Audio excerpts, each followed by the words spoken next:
Testing, testing, 1, 2, 3. Testing, 1, 2, 3. Alrighty.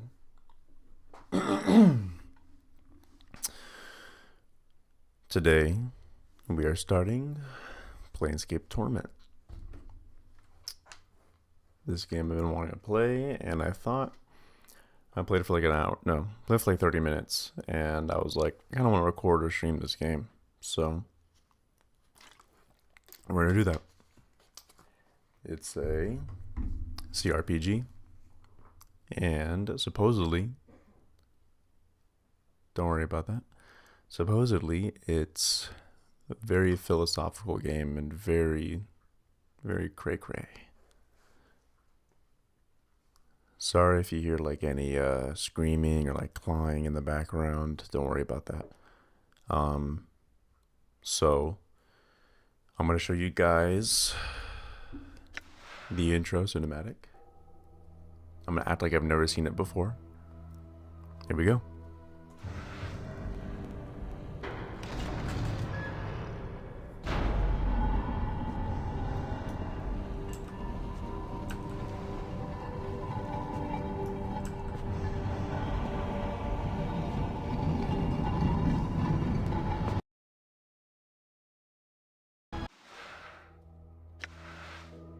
Okay, I suck at this streaming shit. I was trying to mute my microphone.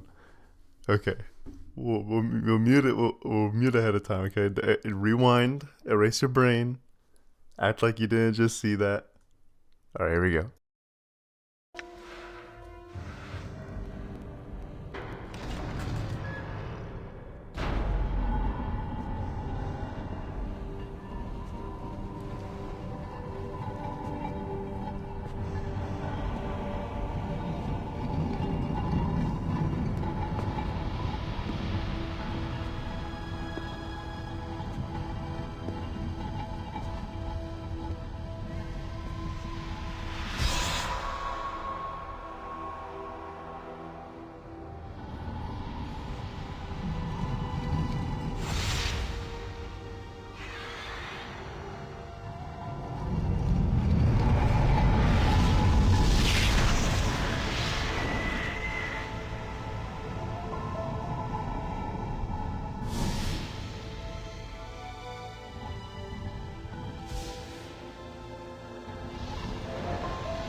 I think the intro is really cool.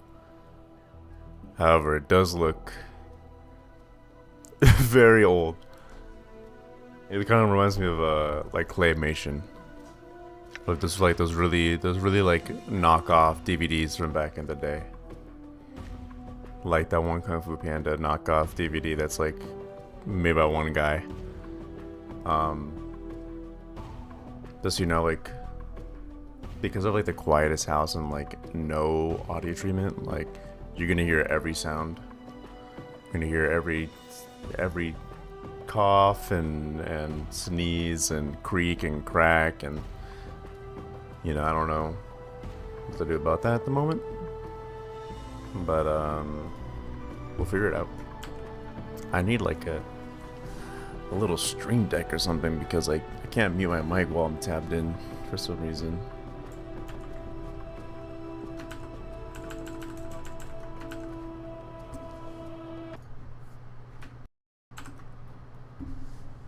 Yeah, see, I can do it when I'm not. Whatever. What I will do though I've done mostly everything, but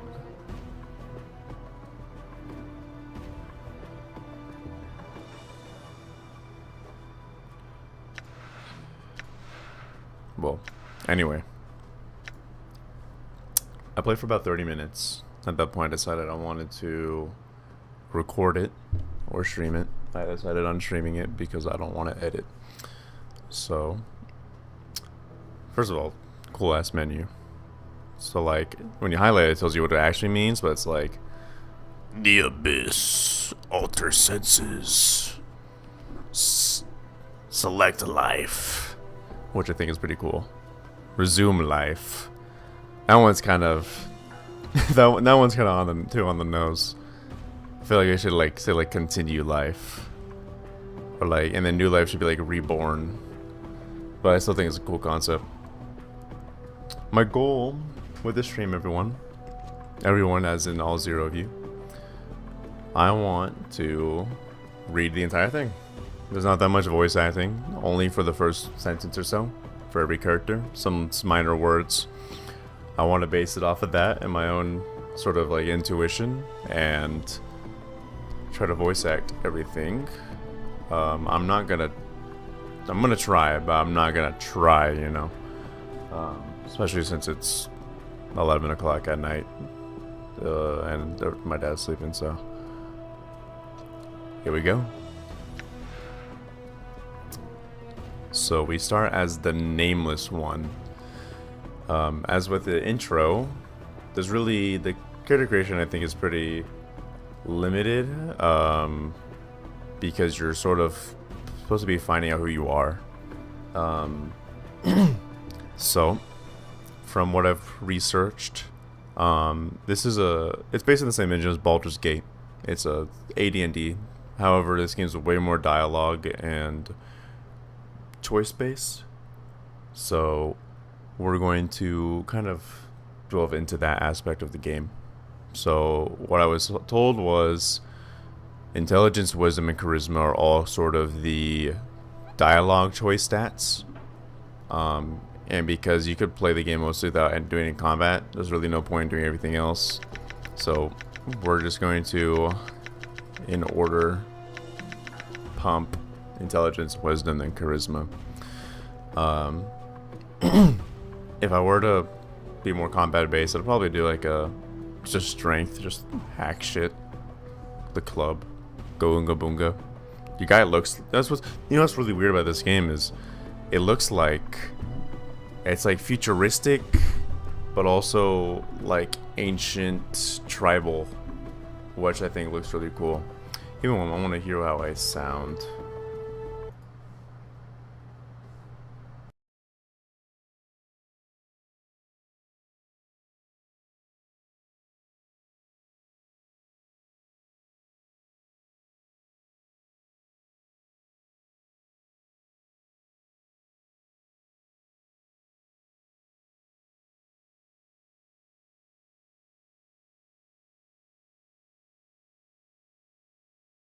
Okay, I think I'm going to lower the in-game music a little bit when we get into there. Alrighty, so we're putting 18 into intelligence, which intelligence. This ability score represents your memory, reasoning, and deductive skills. A high intelligence helps you regain memories faster, gives you more dialogue options, and aids your mage skills. You possess genius level intelligence.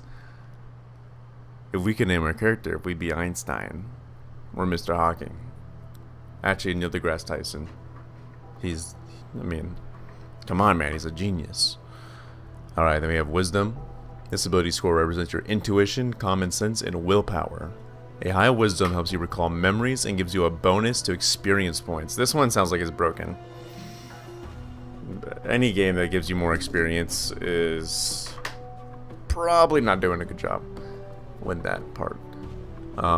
Your wisdom is of heroic proportions. I mean, wow. Also, look at that guy's hair. He's got a whole bunch of shit in his hair. I mean, and dude, like, everything's degraded but his bones. Like, this dude's got this guy is got some masculine features. Look at that jaw. He's mewing for the camera. He's gonna lock in. And lastly, we got a charisma. This ability score represents your persuasiveness, personal magnetism, and ability to lead. The higher your charisma, the more favorably others will react towards you. Your charisma is average. That's gonna change.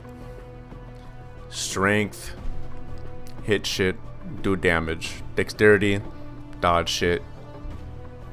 Constitution, your health. I'm not gonna explain too much more. Let's get into it.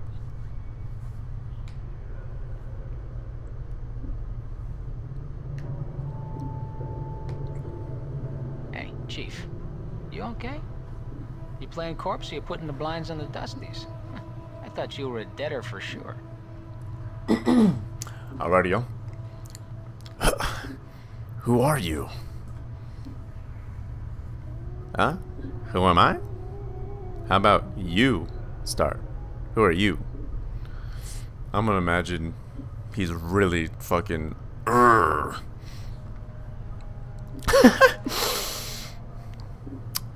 asked you first, Skull. Yeah, and I asked you second. What's your name? You first, Skull. It's the last time I'll ask. Phew. You're tighter than a wet rope. Alright, I'll be the nice guy here. Name's Morte. Who are you? I don't know. I can't remember. Alright, we're done with that. We're gonna be chill.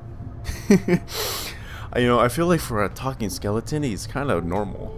I feel like if I was talking skeleton, that'd be a little bit more maniacal. But I like it. Can't remember your name? Well, next time you spend a night in this burg, go easy on the bub. Name's Morte. I'm trapped in here too. Trapped? Trapped. Yeah, since you haven't had the time to get your legs yet, here's the chant. I've tried all the doors, and this room is locked tighter than a chastity belt. We're locked in? Where? What is this place? It's called the Mortuary. It's a big black structure with all the architectural charm of a pregnant spider. The Mortuary? What? Am I dead? Not from where I'm standing. You got scars aplenty, though. Looks like you got some bird painted on you with a knife. All the more reason to give this place a laugh before whoever carved you up comes back to finish the job. Scars? How bad are they? Well, the carvings on your chest aren't too bad. But the ones on your back? Say, looks like you got a whole tattoo gallery on your back there, Chief. Spells out something. It's gonna be a long fucking gameplay. If I keep this shit up, we're gonna be here for a long time. But hey, I'm doing this mainly for me. I mean, I think it'll be fun to stream. If anyone actually does watch these, thank you for watching. But I just felt like, one, it helped me like practice content creation. I don't know, just like I'm not trying to make a skill out of it, but I feel like it would benefit me. I'm gonna play the game anyway, so it's like, why not stream it, make fun out of it? I don't know. Also, it'd be cool if there was someone in here to interact with. Anyway, back to the game. Tattoos on my back. What do they say? Looks like you come with directions. Let's see. It starts with... I know you feel like you've been drinking a few kegs of Stick Swash, but you needed to center yourself. Among your possessions is a journal that'll shed some light on the dark of the matter. Farad can fill you on the rest of the chant, if he's not in the dead book already. Farad? Does it say anything else? Yeah, there's a bit more. Let's see. It goes on. Don't lose the journal or we'll be up in the sticks again. And whatever you do, do not tell anyone who you are or what happens to you. Or they'll put you on the quick pilgrimage to the crematorium. Do what I tell you. Read the journal. Then find Farad. No wonder my back hurts. There's a damn novel written in there. As for the journal I'm supposed to have with me, was there one with me while I was lying here? No, you were stripped off. You were stripped to the skins when you arrived here. Besides, looks like you got enough of a journal pen on your body. What about Farad? Do you know him? Nobody I know. But then again, I don't know many people. Still, some Burke's gotta know where to find Farad. Once we get out of here, that is. How do we get out of here? God, this is so cheesy. Well, all the doors are locked, so we'll need the key. Oh, man.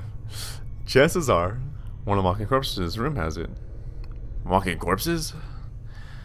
Yeah, the mortuary keepers use dead bodies as cheap labor. Corpses are dumb as stones, but they're harmless. It won't attack you unless you attack first. So now this is where we decide, do we want to be a nice guy? Do we want to be an angry guy? I feel like I want to be like a man who's serious, who wants to get the job done. But he's not high energy. He's chill. And he wants to help out deep in his heart. He is very wise and intelligent, you know? So, is there some other way? I don't want to kill them for just a key. What? You think you're gonna hurt their feelings? They're dead. But if you want a bright side to this, if you kill them, at least they'll have a rest before the keepers raise them up to work again. Well, alright. I'll take one of them down and get the key. Well, before you do that, arm yourself first. I think there's a scalpel on one of those shelves over there. Around here. Note. Search the shelves in the room for a weapon to attack the zombies with. When you find one, go to the inventory screen. The backpack button in the lower right, and arm yourself. If you wish to examine any items you found, right-click on them to in the inventory screen. Alright, we gotta change the main character's voice, because it's kind of bad. Alright, I'll look for one. One last thing. These corpses are as slow as molasses, but getting punched by one of them is like being kissed by a battering ram. If they start getting an edge on you, remember you can run, and they can't. Use it to keep some distance if you need to recover. Alright, thanks for the advice. So I'm just gonna do the same voice as him, but like a little more, Alright. See, that's his voice. Alright. Thank you. It's like a deep whisper. So this game is a CRPG. I'm not very familiar with the AD&D style. I play Fallout 1 and 2. So basically, this game is party-based. So you have your character and then 5 other party members. We have Morte, and we have ourselves, the nameless one. It's semi-turn based. You can pause at any time. You run around. I have run always on. What's cool about this game, so holding tab kind of highlights things that like you want to see. What's cool about this game is everything has little prompts. This device looks like some sort of sewing machine. Arms with hooks, tubes, and metallic thread hang from it. And vice versa. These barrels contain a murky liquid. It smells like a cross between vinegar and formaldehyde. So, I will be reading those every once in a while for immersion. What's cool, we can lock on to our character. Can we zoom? Yeah, our guy is very cute looking. The game pans pretty well. So, we gotta get a key, we gotta go to a shelf. Also, you have our map. And we have a world map. I actually didn't check this last time, so we're in the hive, I think. Well, we're in the mortuary, but I'm thinking that's maybe the hive? I don't know. Okay. Oh yeah, let's put down the music.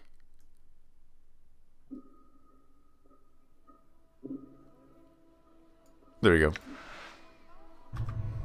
Also the ambient. See, it's still a little... There we go. Okay. Actually, in ambience...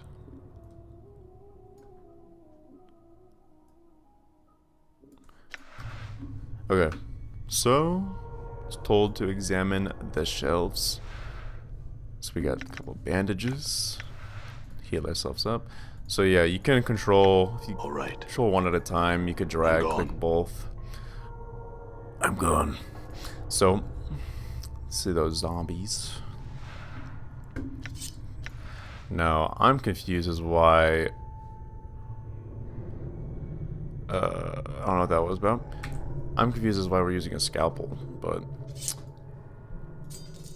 So, here's our character menu. We got... coins. We have an eyeball. Don't want to part with that. I would. Well, I mean, oh, he says to part. Don't want to part with that. It's a weird way of saying that you don't want it removed, but yeah, he has an eyeball.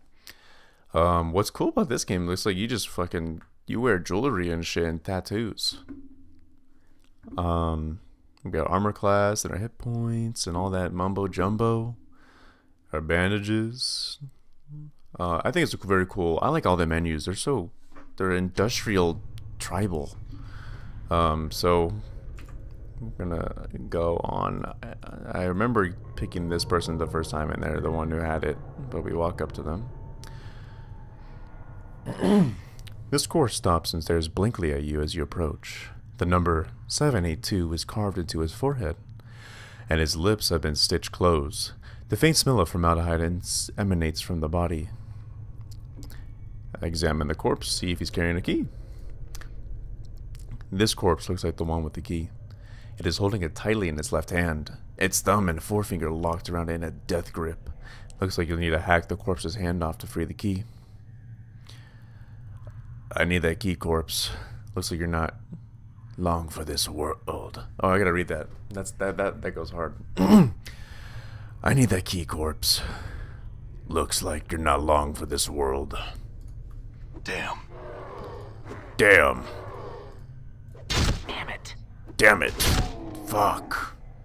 Okay, we took 2 points of damage. Not bad. Get the key. So again, you could highlight tab and you could see where the loot is and stuff. I'm not gonna kill just to kill. Let's see if this... So this one's locked. So it looks like purple is keys that need to be... So that's also locked. Alright, it's probably this one then.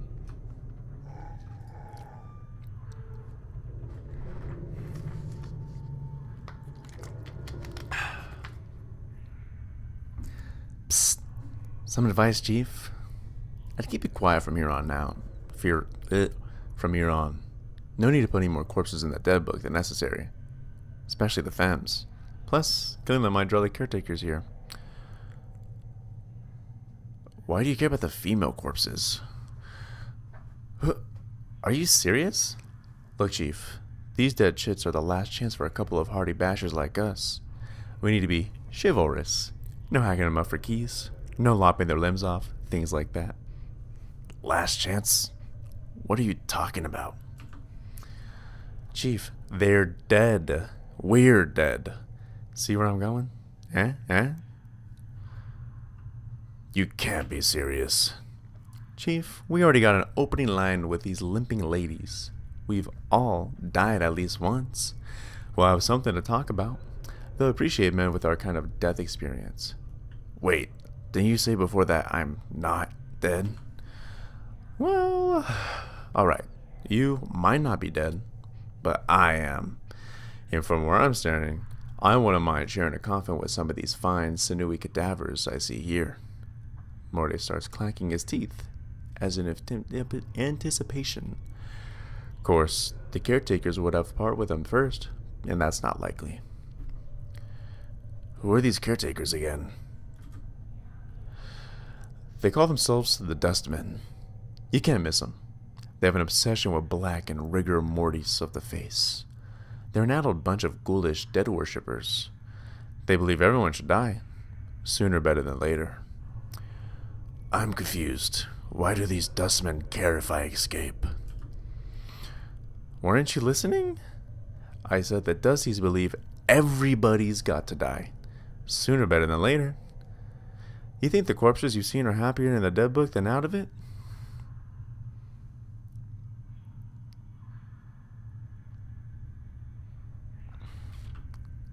The corpses I've seen here, where do they all come from?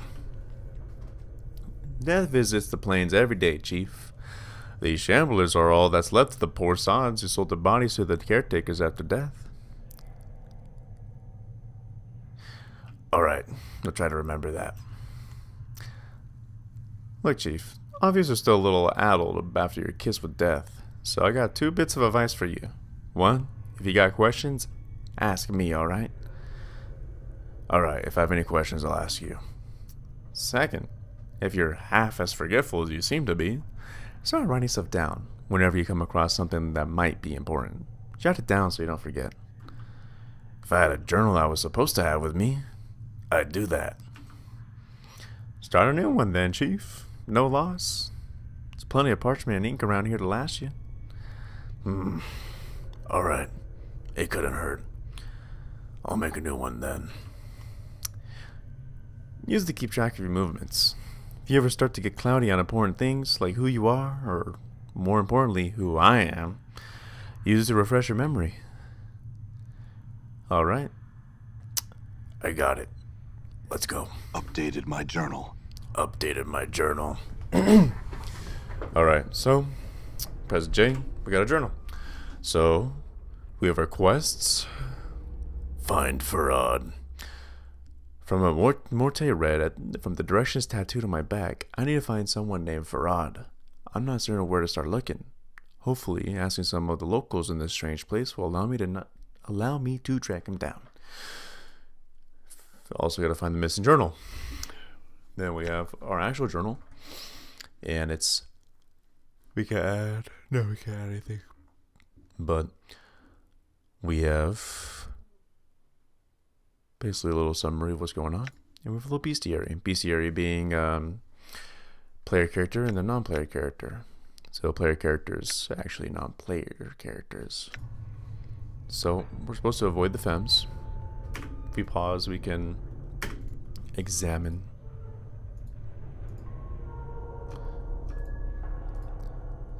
So far, I'm gonna have a hard time voicing this main character, but very interesting in my opinion. Kind of teasing us right now.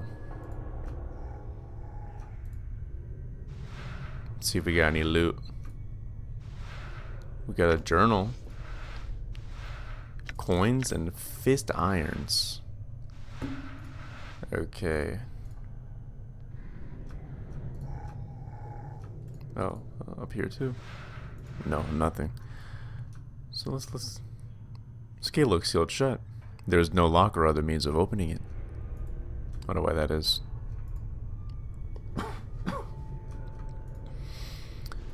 Nothing in here either. This corpse has been completely wrapped in bandages like a mummy. Same thing here. Alright, let's fist irons. And let's read this logbook. This huge logbook lists mortuary procedures in a tight-crabbed script. All shells entering the mortuary are to be delivered to the receiving room and logged with the scribe on duty before being embalmed or cremated. The records are to be checked to determine if the shell is one of the contracted, and if so, do not prepare the shell. Move the shell to one of the preparation rooms. Contact the scribe on duty and notify him that the contracted shell is to be raised. Be certain that a shell is thoroughly stripped of its possessions before being sent to the preparation rooms. The contracted workers are intended for simple manual labor and do not have the capacity to search and strip a shell. The faction is not responsible for any possession of lost items stolen by collectors who have brought the shells to the mortuary. It reminds me of like those commercials on like antenna TV. The faction is not responsible for any possessions of lost items stolen by the collectors who have brought the shells to the mortuary. Thank you very much. The shell's possessions are to be stored in the receiving room until an initiate can be sent to claim them. Please catalog all possessions in the logbook. So then you're like, oh, well, hopefully we can find our shit. Following this list is thousands of entries of bodies that have been sent to the receiving room. As you flip through the rest of the book, however, you've noticed the last page has been cut out. How convenient. So, looks like we have a door up here. We have a guy with a humongous book. I mean, Jesus. His name is Doll.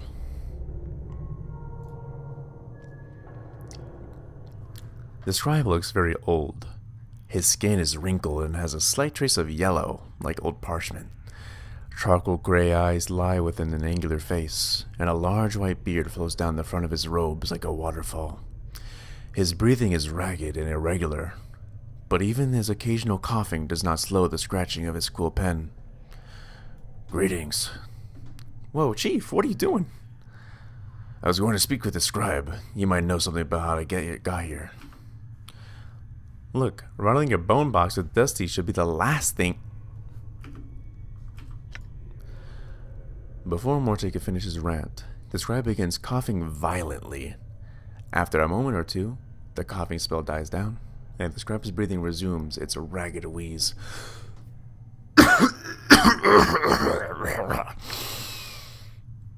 And we especially shouldn't be swapping the chant with sick Dusties. Come on, let's leave. The quicker we give this place the laugh, the bet. Before Morte can finish, the scribe's gray eyes flicker to you. The weight of years hangs heavy upon me, restless one. Actually, no. The weight of years hangs heavy on me, restless one. He places down his quill. But I do not yet count deafness among my ailments. Restless one, do you know me? Know you, I. There's a trace of bitterness in the scribe's voice as he speaks. I have never known you, restless one.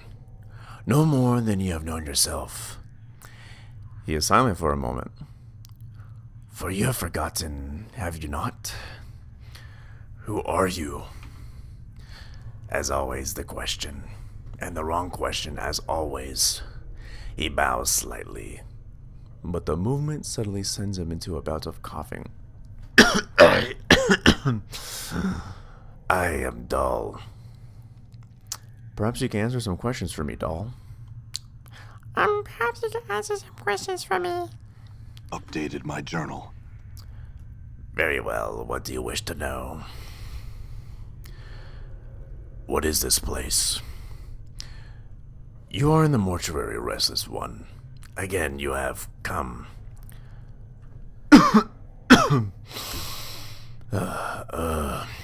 This is the waiting room for those about to depart the shadow of this life. Shadow of this life? Yes, a shadow. You see, restless one, this life. It is not real. Your life, my life. They are shadows, flickerings of what once was. This life is where we end up after we die. And here we remain, trapped, caged, until we can achieve the true death. True death? True death is non-existence. A state devoid of reason, of sensation, of passion. Then gives a ragged breath. A state of purity. Sounds like oblivion. Why would anyone want that? Is it worse than remaining in the shadow of what life once was? I think not. God damn, betraying my throat today.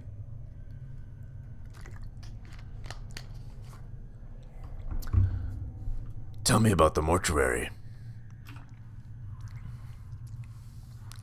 This is where dead are brought to be interred or cremated. It is our responsibility as dustmen to care for the dead. Shit. Those who have left the shadow of life and walked the path of true death. Your wounds must have exacted a heavy toll if you do not recognize this place. It is almost your home. Dustmen? We Dustmen are a faction, a gathering of those of us that recognize the illusion of this life. We await the next life and help others on their journey. Perhaps you can explain why the Dustmen want me dead? Redo. It is said there are souls who can never attain the true death. Death has forsaken them, and their name shall never be penned in the dead book. To awake from death as you have done suggests you are one of these souls. Your existence is unacceptable to our faction. Unacceptable? That doesn't sound like it leaves me in a good position. You must understand, your existence is blasphemy to them. Many of our faction would order you cremated if they were aware of your affliction. You're a Dustman, but you don't seem to be in favor of killing me. Why not? Because forcing our beliefs upon you is not just. You must give up this shadow of life on your own, not because we force you to. Dahl looks about to break in another coughing jag, but he manages to hold it in with some effort. As long as I remain at my post, I will protect your right to search for your own truth. What is your post? I am a scribe, a cataloger of all the shells that come to this mortuary. As long as a stream of corpses flows through the mortuary, I shall remain at my post. You say you have seen me more than once. How is it the Dustmen do not recognize me? Updated my journal. I am the one that catalogs the shells that come to our halls, Restless One. Dahl breaks into a fit of coughing, then steadies himself. Only I see the faces of those that lie upon our slabs. The dark of your existence lies safe with me. I had some other questions. Very well. What do you wish to know? God damn, there's a lot of fucking dialogue. This is some good fucking practice right here. Ooh, excuse me. Alright. How did I get here? Your moldy chariot ferried you to the mortuary, Restless One. You would think you were royalty based on the number of loyal subjects that lay stinking and festering upon the cart that carried you. I arrived here on a cart. Updated my journal. Yes. Your body was somewhere in the middle of the heap, sharing its fluids with the rest of the mountain of corpses. Your Senchal Farad was, as always, pleased to accept a few multi-coppers to dump a lot of you at the mortuary gate. Doesn't sound like you like Farad much. There are some I respect, Restless One. Dahl takes a ragged breath and steadies himself. By the way, I'm done with the coughing and shit, because I imagine it's loud, and it is hurting my throat. Farad is not one of them. He wears his ill repute like a badge of honor, and takes liberties with the possessions of the dead. He is a knight of the post, cross-trading filth of the lowest sort. Knight of the post? A knight of the post. A thief. All Farad brings to our walls comes stripped of a little less of their dignity than they possessed in life. Farad takes whatever you may pry from their stiffening fingers. Did this Farad take anything from me? Most likely.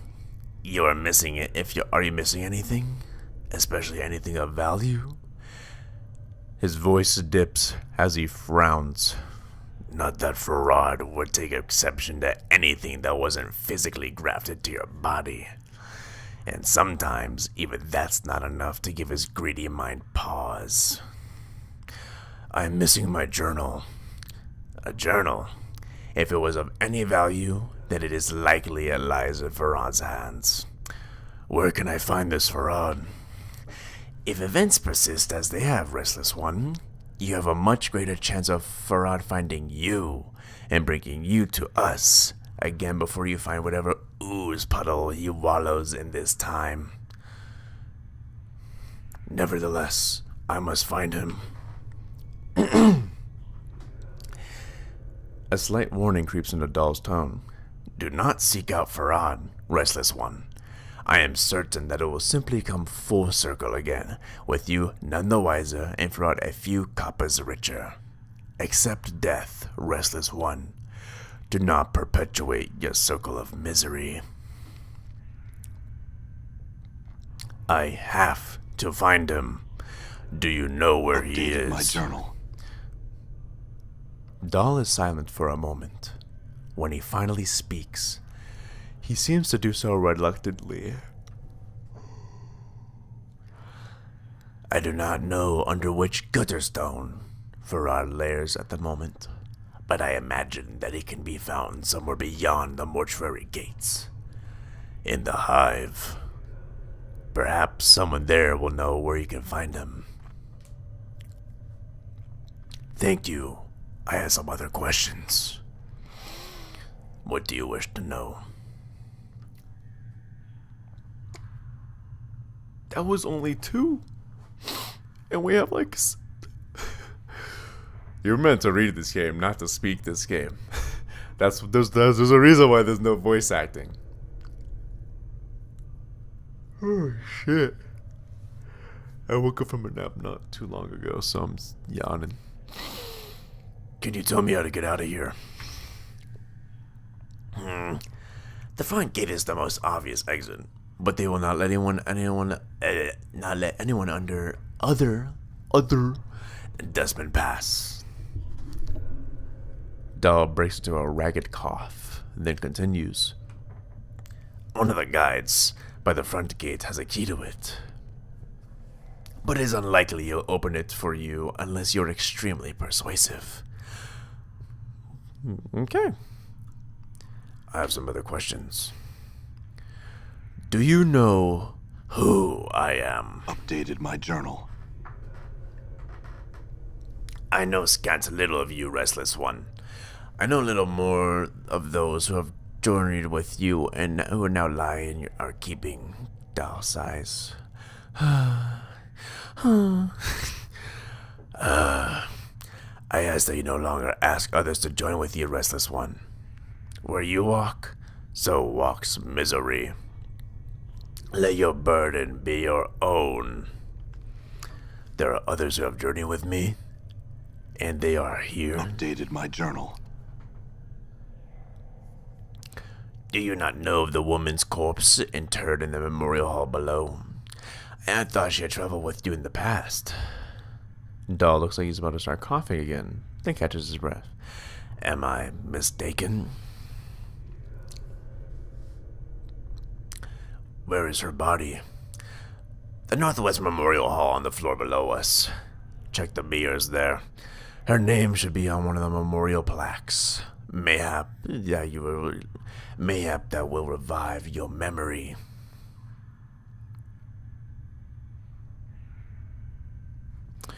I don't know. I don't recall ever traveling with a woman.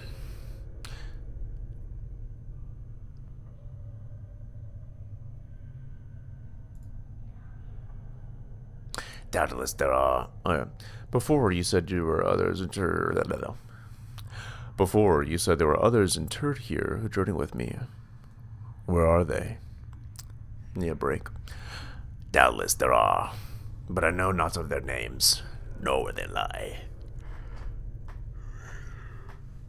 One such as you has left a path many have walked, and few have survived. Dull gestures around you. All dead come here. Some must have traveled with you once.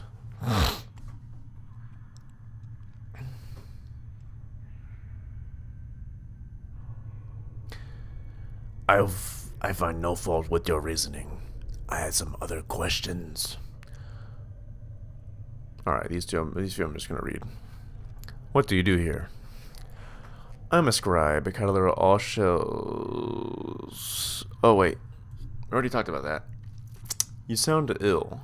Are you not well? I am close now to true death, restless one. It will not be long before I pass beyond the eternal boundary and find the peace I have been seeking. I tire of this mortal sphere. The plains hold no more than wonders for one such as I. The eternal boundary? The boundary between the shadow of this life and the true death.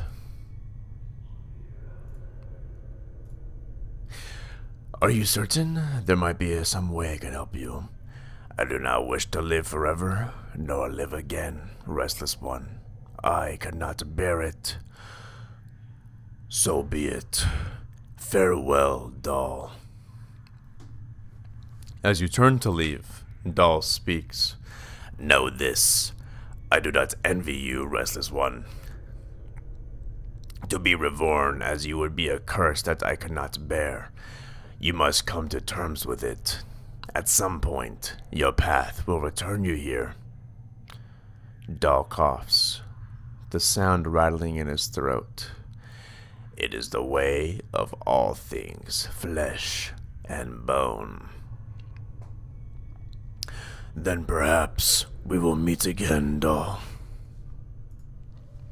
Wow. The second NPC you talk to. That is one of the most interesting characters I have seen. Wow. And he ripped my throat apart. Wow.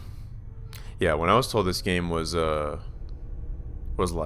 like this, I didn't realize it was gonna be like this. So our journal was updated.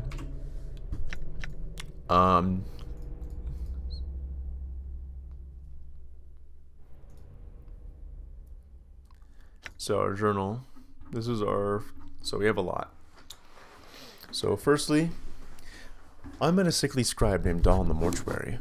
He knew I had forgotten myself before even I spoke to him. Did I know him before I lost my memories? I was hoping to get some answers, but this place seems to breed more and more questions. Doll told me he is the one responsible for keeping my return visits to the mortuary a secret from the rest of the dustmen, since he is the scribe in the receiving room.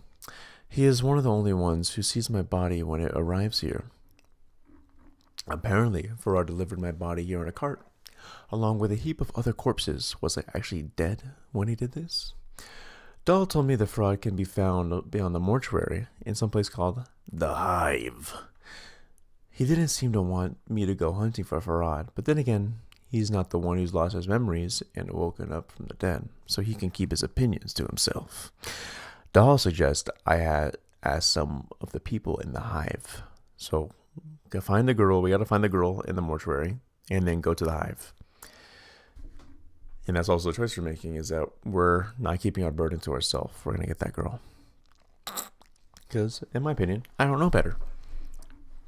I asked Doll if he knew me, and he responded that he knew little about me, and even less about the companions that had traveled with me in the past. Apparently, their bodies lie in the mortuary. Perhaps seeing them will cause my memories to resurface. Doll told me that one of the women who were with me interred in the memorial hall on the first floor. So, one, this place gotta be fucking huge. They've just got all the dead people. If not, then they got some mad organization skills. We're gonna inspect all these. The smell of formaldehyde emanating from this corpse is particularly strong. It smells like it was applied recently, and with good reason. This corpse appears to be in an advanced stage of decay. Her jaw is missing, and some of the flesh has slid off her skull, revealing the number 1072, chiseled into bone. Leave the corpse in peace. Psst, you see the way she was looking at me? Huh? You see that? The way she's following the curve of my occipital bone? What are you talking about? Are you blind? She was counting me out. It was shameless the way she wanted me. This guy is a horn dog.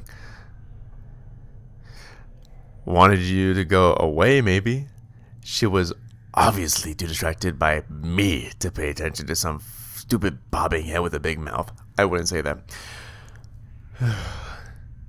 I would say, I think you and your imagination need some time away from each other. Yeah, whatever. When you've been dead for so long as I have, you know the signals. They may be too subtle for you to pick up on, but that's why I'll be spending my nights with some luscious, recently dead shit while you're standing around going, what's going on? Where's my memories? Whatever, Morte. Let's go.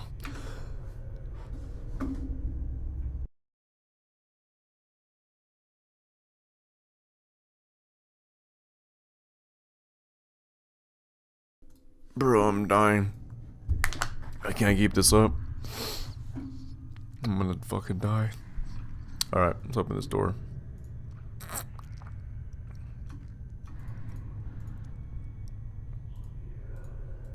Okay, there's like a little cavity.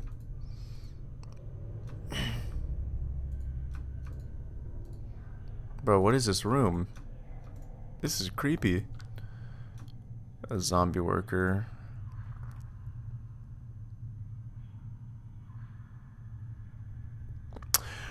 This corpse is standing silently in a corner of the room, facing the wall. He looks like to have been a heavyset man in his early days. In his early years. And judging by the condition of his body, he died only recently. The freshly stitched number on his forehead reads 1664. This corpse looks like it's serving as a librarian, for it is carrying a huge stack of books on its arm. Examine the books. The books appear to be old mortuary ledgers, none of them of any particular interest. As you search through the text, however, you notice a loose page folded between two of the books. You are suddenly struck with the feeling that someone tucked it there to hide it. Nameless one, take the page. The page doesn't look like it belongs to the ledgers. It looks like it belongs in a logbook. The tear is clean, as if with a knife. So you suspect the page was removed on purpose. This is cool. If you didn't click on this guy, you wouldn't get. So we found the page of the logbook. You take a moment to read through a page. It's a list of dead bodies brought to the mortuary and logged in the receiving room. All entries appear to be recent arrivals. To read notes, books, or scrolls, place them in your inventory, then right-click on them to bring up the information in the panel.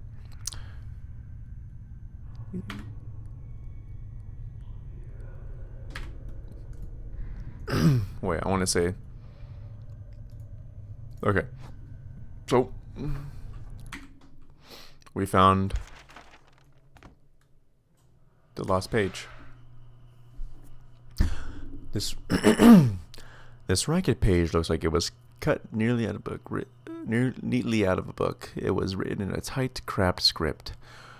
16537, 5th night, drunk, chest wound, cause of death, mauling / Abishai. Collector, pox, 3 commons, paid, no possessions. 16538, 5th night, desiccated corpse, cause of death, indeterminable. Age of shell prevents identification. Collector, Farad, 3 commons, paid, no possessions, stripped, knife marks, evidence from dissection. That looks like it could be a 16539. Cause of death, indeterminable. Scars do not appear to be cause of death. Shock trauma? Fist irons, 13 commons, middle table, receiving room.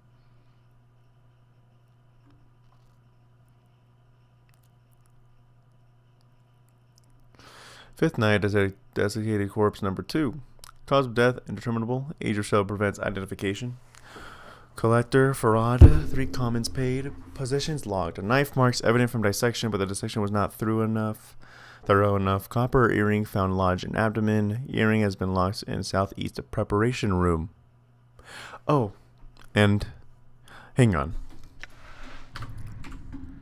Can I write notes?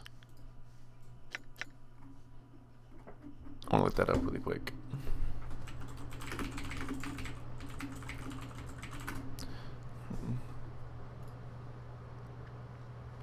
No. Okay, so. Alright, so. Lady first floor. We found. Oh. So.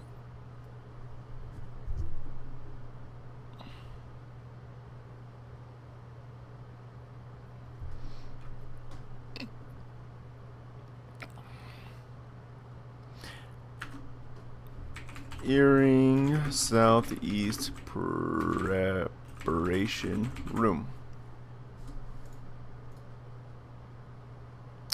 Okay, so we got that noted down. Have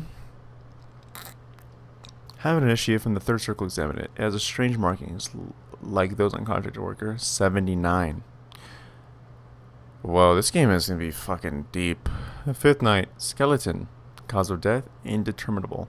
Each or so prevents entry. Collector for rod, commons, pay, no position strip, knife marks. As with the previous entries, these shells for rod has brought also show signs of having been prepared. I have asked the initiate Emmerich launch an investigation into the matter. Furthermore, entry 164542 is more for rod's gang. I have seen the individual before. I would like to ask member to pay heed to how the man died. 16542. That's the one we just.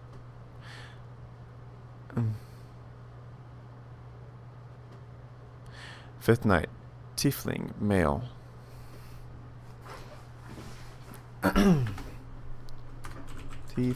and Farad King. Alright. Stripped. Okay. So, who's us? I feel like they would have talked about, like, the fucking scars on our back. Oh, we're from Farad. And we were stripped.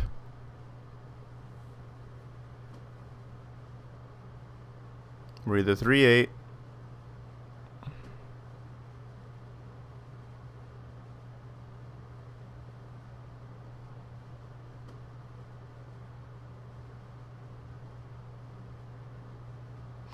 I don't know, but we're keeping this note. It's very interesting to me. Oh yeah, also, Jesus Christ, dude, that is scary. Oh my God. Yeah, because you have separate inventories.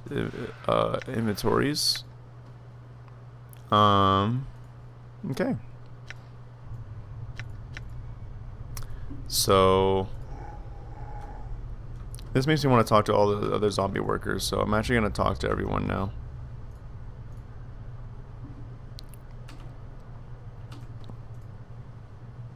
Yeah, so far, I'm really liking this. I think it's very interesting. I feel like the way they set things up, I mean, it's in line with the character, you feel so lost. And everything's so mysterious. And you're just trying to puzzle whatever you can to like get yourself straight. The number 1201 has been inked on the forehead of this corpse, and the ink has run down its eyes, cheeks, and jaw. As you follow the ink tears down the corpse's face, you notice it has run into the stitching ceiling of a corpse's lips as Khan looks at the corner of a note stuck in the corpse's mouth. Try and pull out the note. The note has mingled with ichor in the zombie's mouth. If you try to pull paper out through the cross stitches, it would tear the paper to shreds. Hacking up the corpse to get a look at it will destroy the note. You'll need to find a delicate way to remove the stitches before removing the note. Use the scalpel to cut through the stitches. You deftly slice through the stitches sealing the corpse's mouth, and the jaw sags open. You carefully pull out the note from the corpse's mouth. Despite the condition of the paper, the writing still seems legible. To read notes, books, or scrolls, blah blah blah blah blah. Examine the corpse. Sorry about slicing those stitches. I just had to see what was in your mouth. The corpse's milky white eyes stare at you vacantly.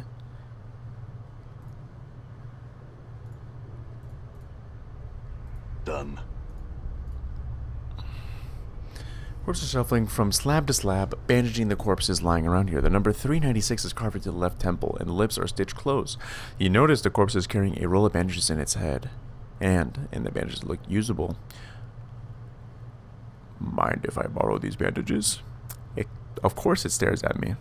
Try and take the bandages. Cool. Got some bandages.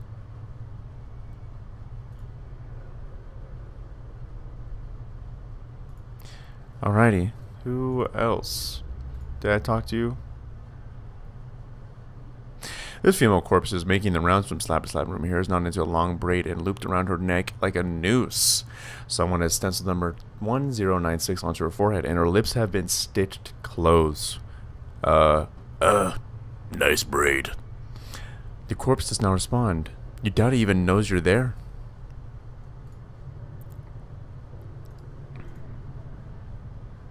This walking corpse's number is 1094, carved into his forehead. Its mouth has been sewn tightly shut, and the chemical reek of flesh formaldehyde hangs in an overwhelming cloud around it. Despite the pallid, sunken features and lifeless milky eyes, it is clear this was once a handsome young man. Must be me. So, see anything interesting going on? Corpse again, you stare at you. I don't. Why is you guy able to fucking talk to people? Alright, let's keep talking. Let's talk to this lady or man. This corpse lumbering around in a triangular path. Once it reaches the corners, okay.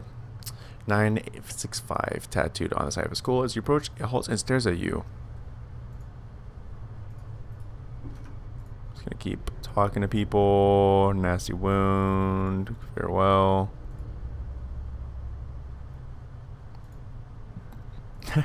Okay, so. What's up? Sure, why not? What's up? Sure, why not? Yeah. Done. Done. Okay, so what do we know? We need to go to the hive. Okay. Oh man, Steam. Good job. Good job, Steam. Okay, so things of interest.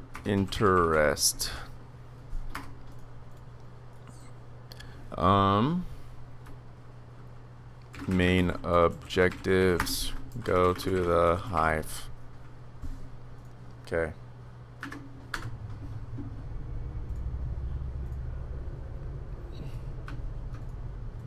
So I don't think we could go inside of anything like here. But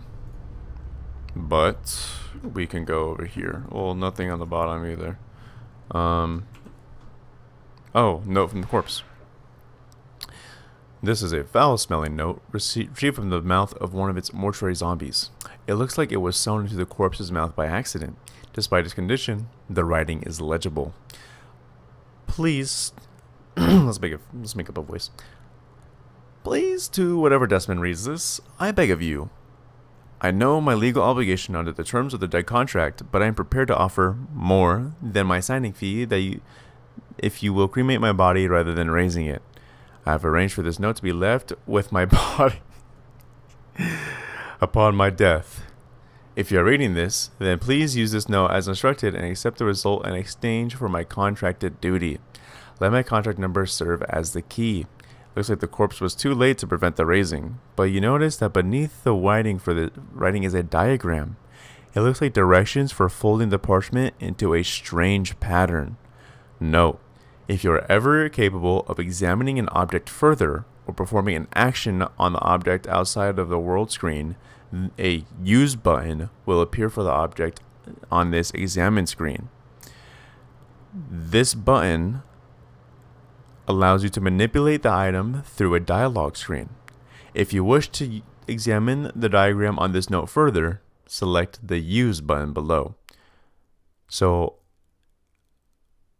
performing action outside the world screen also. Okay. Use.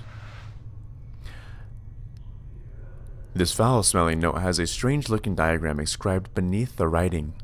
It looks as if it's instructing you to fold the corners of the note so their points touch the center. There is a series of strange marks on each corner. One mark on the upper right, 2 marks on the lower right, and 3 marks on the lower left, and no marks on the upper left. Alright, so let's read this out.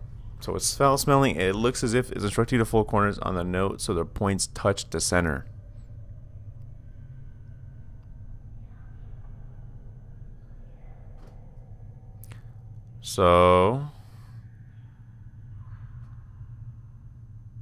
The series of strange marks on each corner. One mark on the upper right, and lower left. So we're going to do the upper right, then the lower right, then the lower left. 1, 2, 3. You fold the corner inward so it points. Okay. Then we're going to do.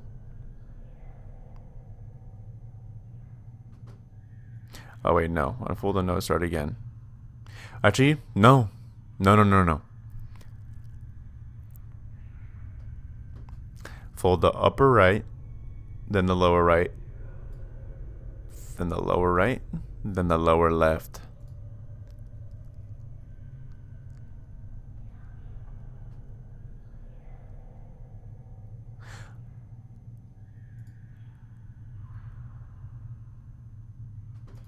Okay, so maybe it's, so you can't start with the upper left.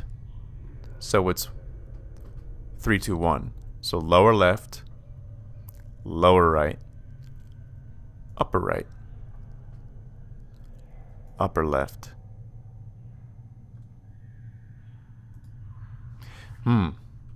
Interesting. So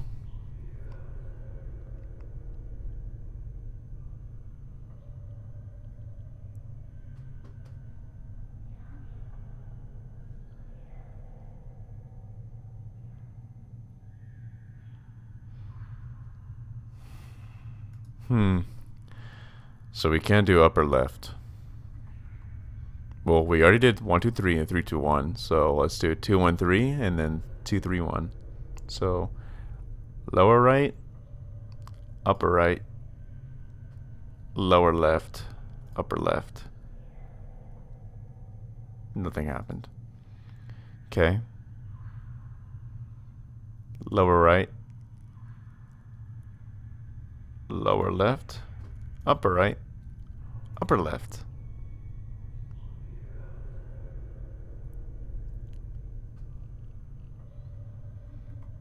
Okay.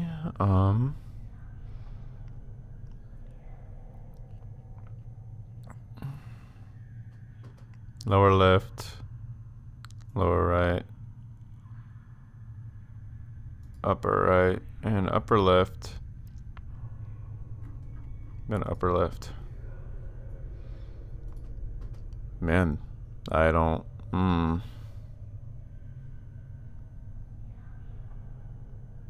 Upper right, upper left, lower right, lower left.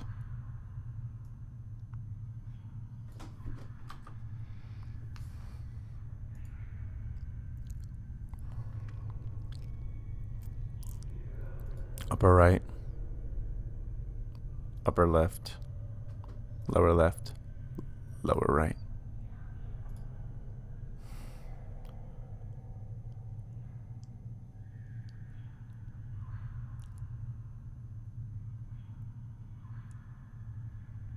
Lower left, lower left, upper right, lower right, upper left. Shit. Okay. Lower left,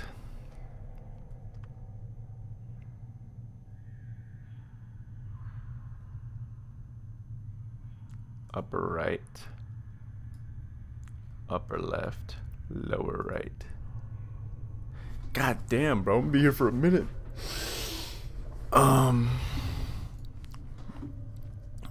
Wait. No, I was thinking the corpse number. But no, it's 1201. Okay, let's use your brain instead of just spamming. One mark on the upper right. I want to get a piece of paper and do this. One mark on the upper right. 2 marks on the lower right. 3 marks on the lower left. No marks on the upper left.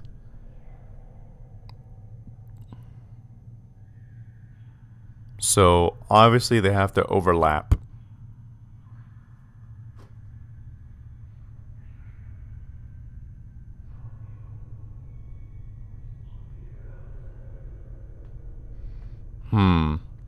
Maybe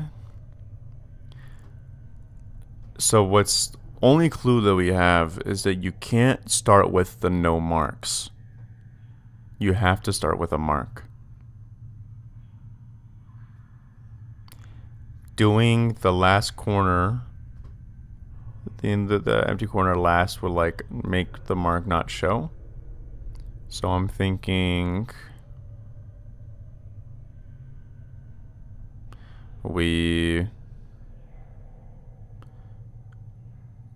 okay, so their name is 1201.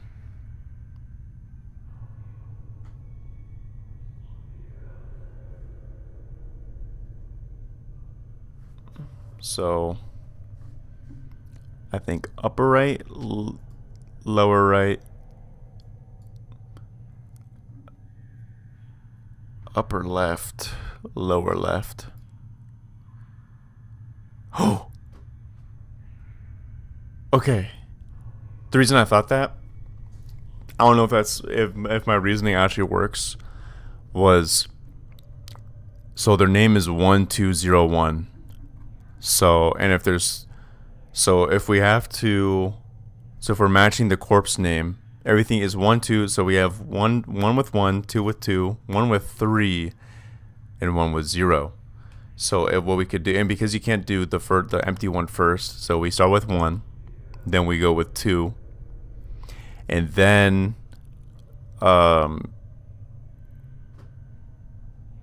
we. So wait, what I do? Upper right, lower right, upper left. Yeah, so then we put those. Oh, so I guess, yeah, 1 2 0, and then 1 would be. See, I think by putting the 0, if you're like imagining a piece of paper like a symbol, you put the 0 in the middle, then it might obscure the mark, making it a 1. I don't know. It's just some weird shit I imagined in my head, but it worked. Okay, so as you fold the lower left corner inwards, it stays for a moment, and then the other two corners unfold outwards. Nothing happens. So wait, hang on. We did upper right, lower right.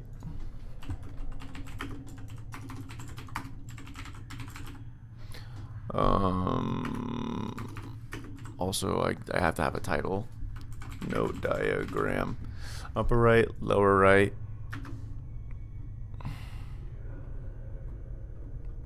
Upper left, lower left.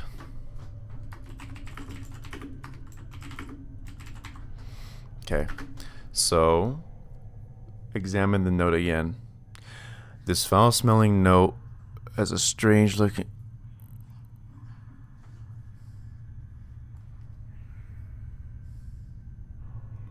It's full of left corner inwards. It stays for a moment.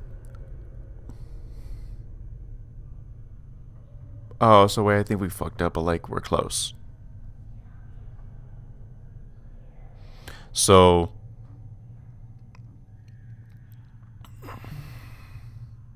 we did a 1 2 3, right? Wait, no, upper. Oh yeah, so I did 3 last because, right? So maybe we'll do 3 before. So upper, lower, upper right, lower right, upper right,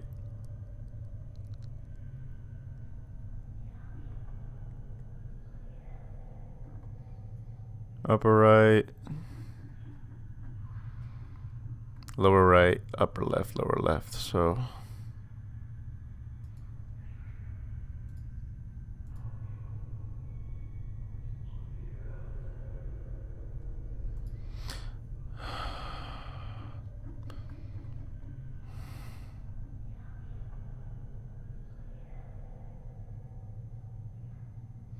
okay. Upper right, lower right. upper left, lower left. As you fold the lower left corner inwards, it stays for a moment. Then the other two corners unfold outwards. The other two, isn't there three? So the lower left corner inwards, it stays. And then the other two corners fold outwards.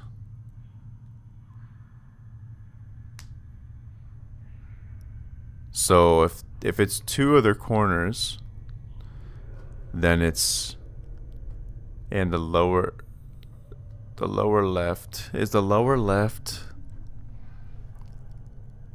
The lower left is 3.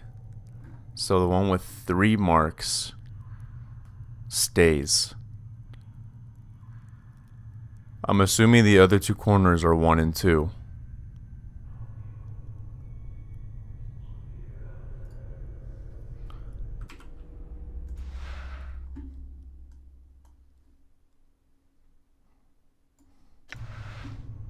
Okay. Upper right, lower left.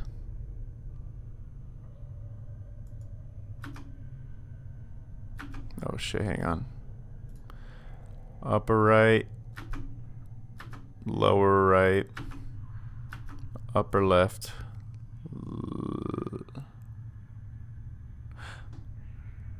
Wait, what the fuck?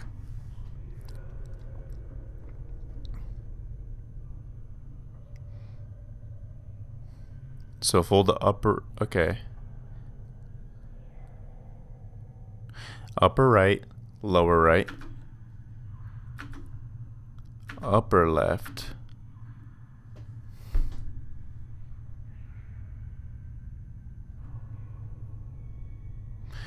as you fold the upper left inward to the center, upper left is the none, back, upper right is 1, right?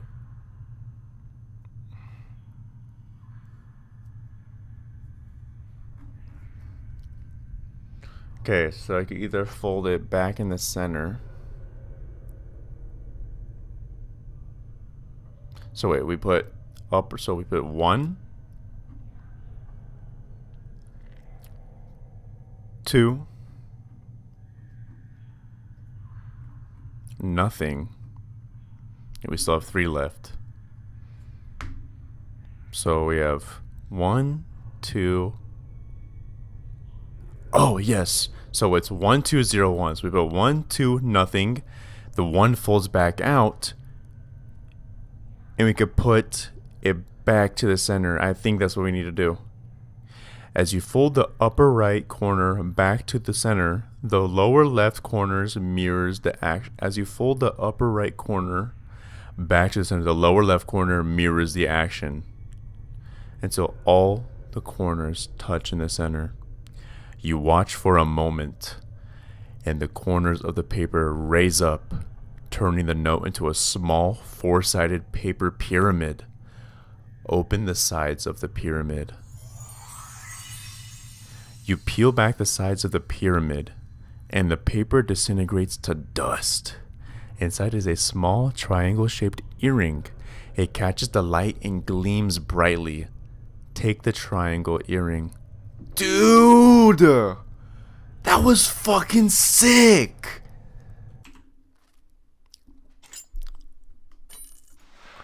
You receive this small earring from folding a note in the mouth of one of the walking corpses in the mortuary. It's a beautiful earring, but despite its beauty, all it seems to do is remind you of how strange this world you've woken up is. No, some items are magical, but require they be identified before they can be used. If you cannot determine what an item is at first glance, then you may need to take it to someone at the higher lore skill. So I can't identify this item.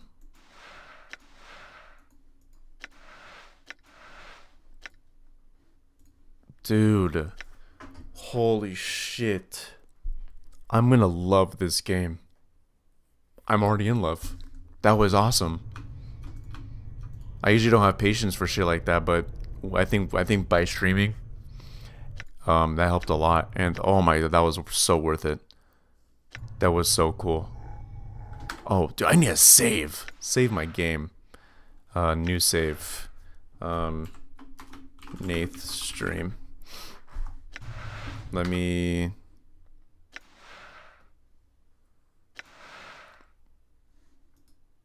Okay, so Nath stream. We can delete these. These are the few minutes I played.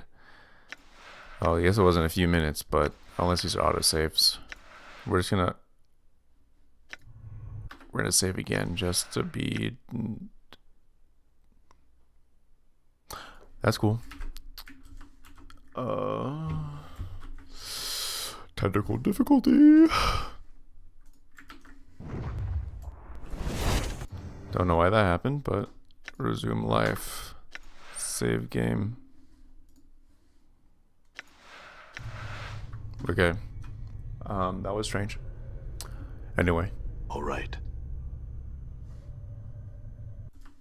I'm sorry, I wanted to see if the audio was working. Alright, let's go to the dude. Oh my god. That was cool. Ooh, looking like a bloody room, and we actually have someone in here. Bandage. And just making sure there's like no scroll feature.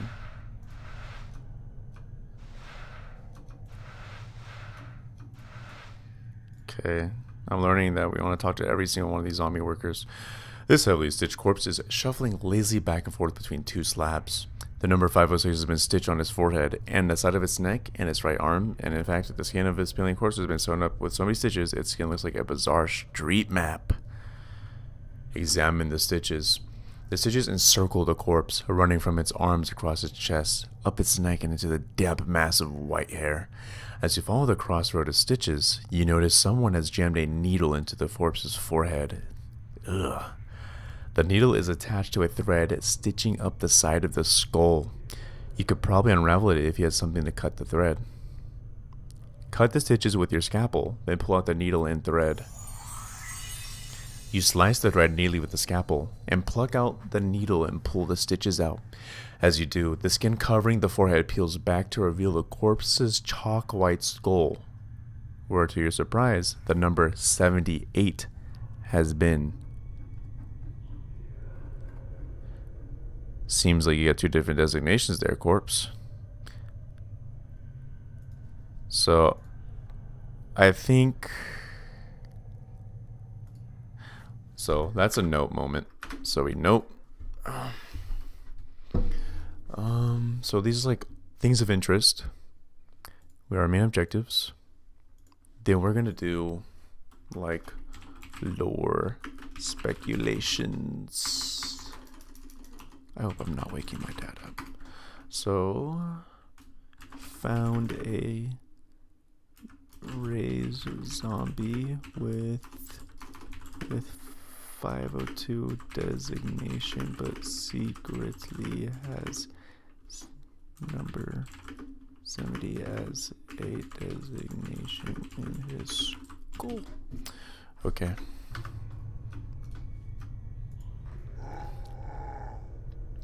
This corpse in A5 has stopped dead in his tracks, starting from the condition of his left leg, likely as some sort of tomb rot or corpse mold eaten through his knee. The corpse is wobbling instantly back and forth, trying to keep his balance. Try and help the corpse balance. You reach over the corpse, left arm help steady. As he grabs one arm over the corpse, suddenly strays to the right. You end up tugging the corpse rather than steadying it. Chief, you might not want... There is a crack from the corpse's left leg, and the body falls like a dead tree.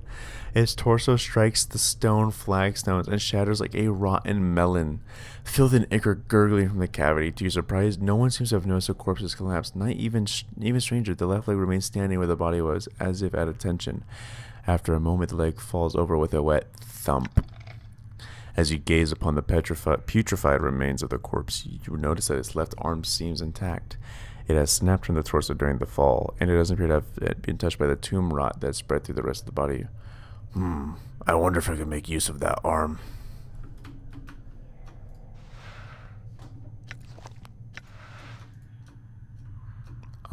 Cool. Kind of feel like an asshole. These barrels contain a murky... Oh, we already read that before. Did we just talk to you, right? Just to be double check.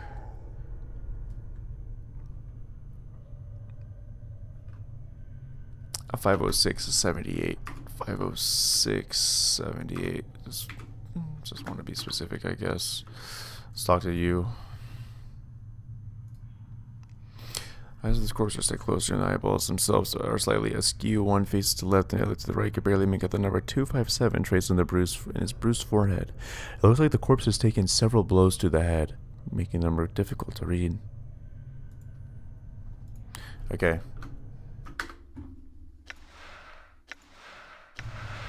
Let's talk to Ivan. You see a slight woman with pale features. The sunken flesh around her cheeks and neck make her appear as if she is starving. She seems intent on dissecting the corpse in front of her, prodding the chest with a finger. Greetings. The woman does not respond.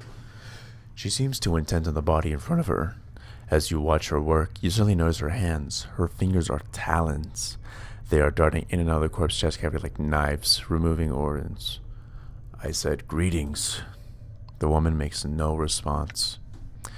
I think the dusty chin might be of sort of short of hearing, Chief. Let's lay off, shall we? Tap the woman, get her attention. The woman jumps and whips around to face you. Her eyes are rotting yellow, with small orange dots for pupils. As she sees you, her expression changes from surprise to irritation, and she frowns at you. Greetings. She doesn't seem to have heard you. She leans forward, squinting, as if she can't quite make you out. Whatever is wrong with her eyes must make her terribly nearsighted. You. She clacks her taloned fingers together, then makes a strange motion with her hands. Find thread and embalming juice. Bring here to Ivan. Go, go, go. Thread and embalming juice to Ivan. No, you have been assigned a quest. Updated my journal. She turns away. She makes no sign that she heard you. What's wrong with her hands? My journal. She's a tiefling, Chief. They got a dash of fiend blood running through their veins. Usually because of some ancestors of theirs shared knickers with some demon or another. Makes some of them addled in the head, and usually addled looking too. Okay, so we have a new quest. How long have I been streaming? About an hour and a half. The Nath movie. So far, I'm really digging this game. I hope it's interesting to listen to. Bloodstains, rust, and other remains cover the surface of this metal slab. It is much larger than most of the other slabs and is sitting on the platform that allows it to be rotated, not rotted. Zombie worker. Trembling corpse gazes at you with its vacant eyes. Number 821 is carved into his forehead, and the lips have been stitched closed. The faint smell of formaldehyde emanates from the body. So, you see anything interesting going on? As you adjust the body, it blinks in surprise. What?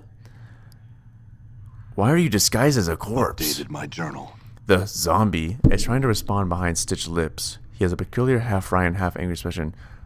What do you want?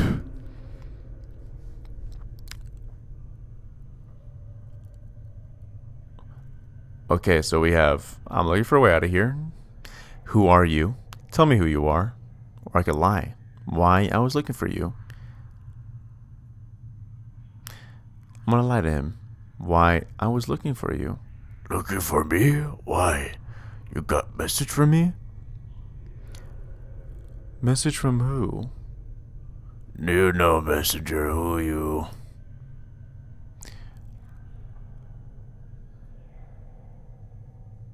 Okay, I'd be mean. I'm asking the questions here, zombie. Tell me who you are, I'll make a disguise of reality. He seems fine for a moment, then studies your build. A sneer crawls across his face. You try and put me in that book? I have friends in here. You got nobody. You touch me, my friends kill you. What if I expose your disguise to the guards? There must be something in your eyes that makes the zombie expression crumble. No. Don't call the guards. But maybe spy and on Dusty's say what I see, nothing more. What have you seen the dustmen do? Nothing. They do nothing. Can't find nothing. Dead, just dead people. Dusties do nothing. Eyes narrow in conviction. Still I watch. I see. There was something else I wanted to ask you.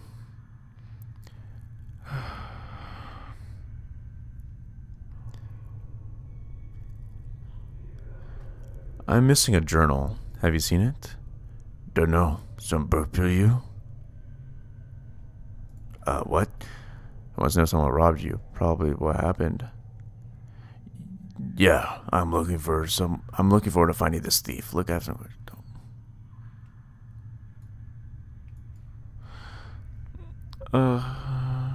For a rod? Somebody friends briefly thought me. Here you live in hive somewhere, not nowhere. Dusty's very mad. They not like Farad. Hive? Slums outside of this place. Updated my journal. He's a collector. Brings deaders to Mortray, sells them to Dustman. Brings lots of deaders. Dusty's not know where he gets deaders. Thinks he put in Burke's in dead book. You say Farad Burke has been selling a lot of deaders, corpses to the Dustmen. That's what collectors do. They gather their bodies and sell them to the Dustmen. Sounds like Farad's been selling many deaders to the Dusties and thinks he's putting hivers in the dead book before their hour's up. You know, killing people. This Farad sounds like a saint. May ask the question later. Don't go anywhere. Okay.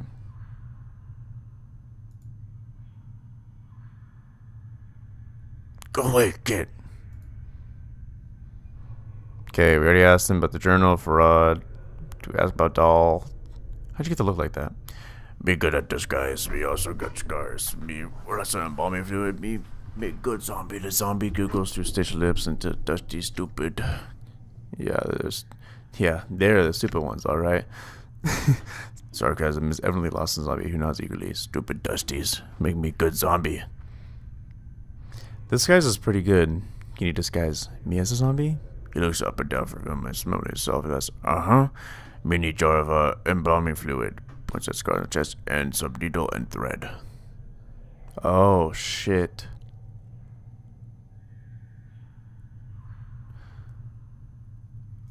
Okay, so and or zombie guy. Shit, dude, I didn't make me choice. Greetings, questions. Tell me about doll. Scribe shrugs, old yellow. And how can I escape from here? You can escape through portals. Dude, his hand. Poof. Portals, the zombie was doing it. Portals everywhere. Why should I help you?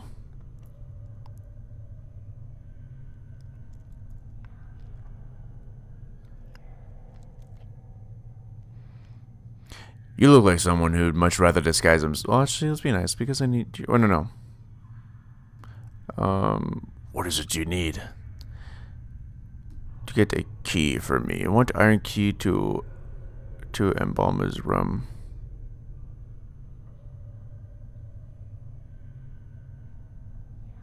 Where's this key? It Dusty's chit has it.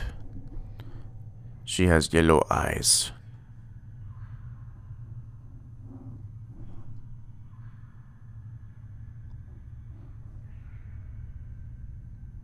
Updated my journal.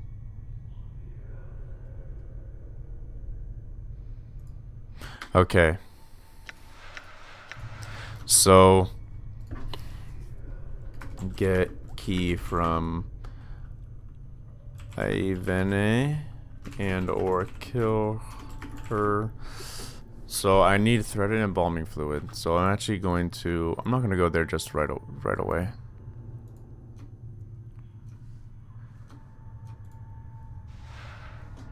Nothing here. Embalming fluid. This device looks like some sort of sewing machine. Arms with hooks, tubes, and metallic thread hanging from it. More embalming fluid.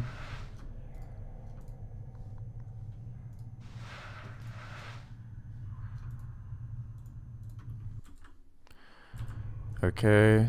Looks like downstairs, upstairs. We don't want to go at it. We want to fully explore this floor.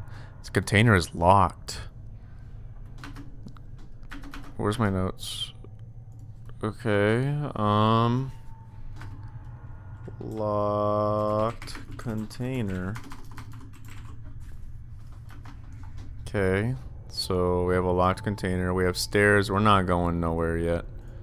We need thread, but we do have embalming fluid. Oh, and locked gate. So let's go on the map.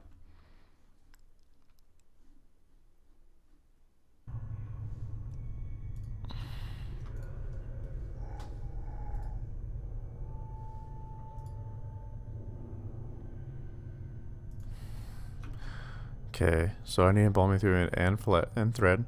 Let's talk to her, see what she says.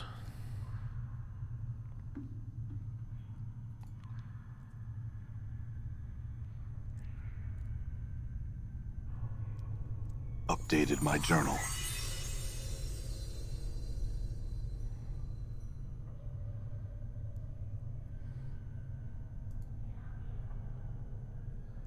Oh, sorry guys. Okay. Okay. You see Ivana. She is dissecting the corpse chest with her talons. The rhythm of the talons reminds you of something, but you can't quite recall what. She turns, sees you, and frowns. Dumb zombies. Dumb zombies. She collects her talon fingers together impatiently, then makes stitching motion with her hands. Find thread and embalming fluid. Bring her, Ivana. Go, go, go. Give her a thread and the embalming fluid. Without missing a beat, Ivana snaps the thread from your hands and hooks it around with her talons, then begins sewing up the corpse's chest. She begins taking the embalming fluid and begins applying a layer to the corpse. Within minutes, she is finished. She clicks her talons and turns to face you. To your surprise, she extends her hand, drags her talons across your arms and chest.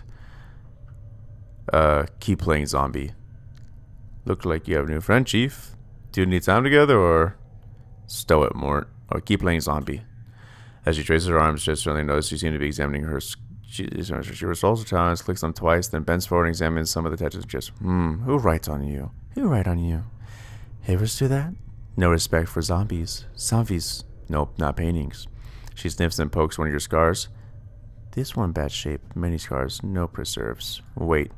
Her talons suddenly hook into the thread you brought her, and lying like she grabs another talon into the skin near one of your scars. Barely feels like a pinprick, but it looks like she's about to start stitching you up. Let her work. My journal. The sensation, curiously painless as Ivana begins stitching up your scars. When she is done, she sniffs you, frowns, and stabs her fingers into a embalming fluid. Within minutes, she has dabbed your body with the fluid. It's enough it makes you feel better. Let her work. This may be the second time in my life I'm thankful I don't have an. This may be the second time in my life I'm thankful I don't have a nose. Ivana puts the last touches on your body, gives you another sniff, nods, then makes a shooting motion with the talons. Done. Go, go. Wait a minute. You make a motion of the key turning with your hand. I need embalming key. Do you have one? She leans forward, looks at your hand motions, and sniffs. Her hand darts into her robe, then emerges a keying from. She looks at me. Bring back one done. Go, go. Updated my journal. Okay, so we got the key. So we'll put a slash when we get. So we got that.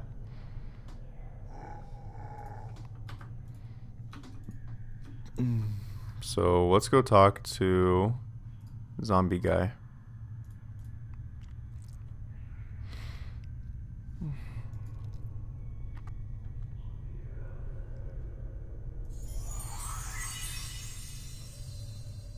Updated my journal. Okay, you want to go to Arch on first? Okay, sorry, I've been forgetting to read. Zombie nods. You want to go to Arch on first floor, northwest room. You need finger bone, shape of crook. He holds up his index finger and bends into a crook. When you have the key, go to Arch. Jump the secret crypt and can escape from there. Secret escape route. You can rest there. We're writing that down because that's a lot. So notes. Okay. finger, bone, crook. First floor, northwest room. Go to arch to secret crypt.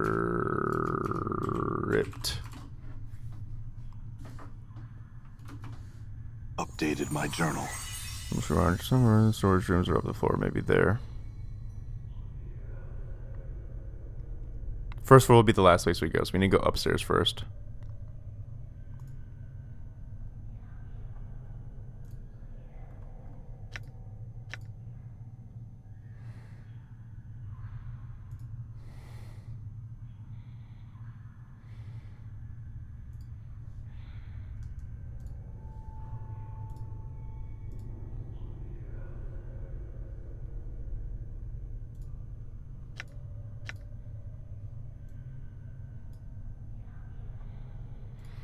Okay, so I need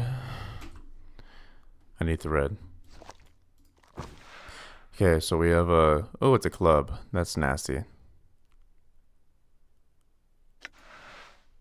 Oh.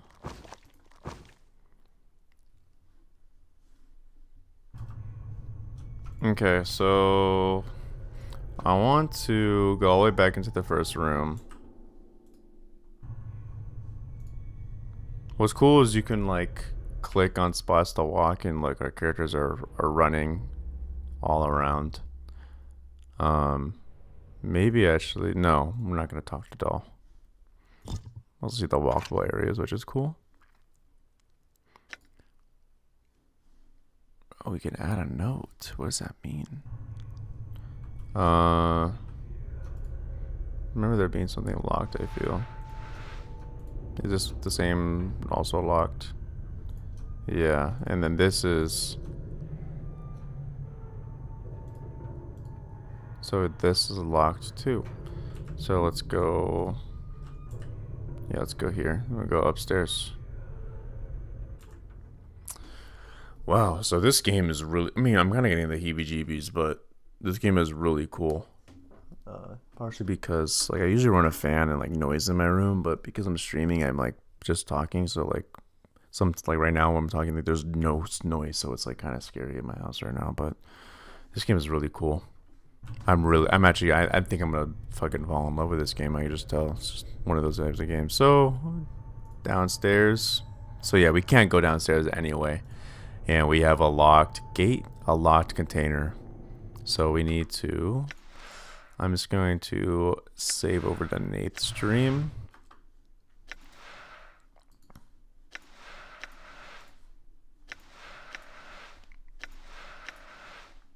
New save. Nath 2. Okay. So let's go upstairs. Nice transition. Oh, so third floor. Done. Nothing. Nothing. Charcoal charm.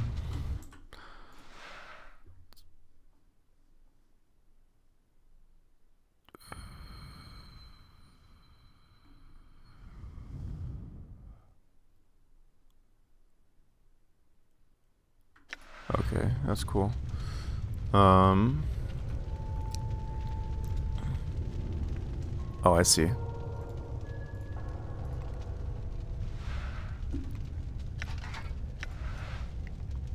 Oh, we don't want to talk to that dustman. We want to avoid that guy.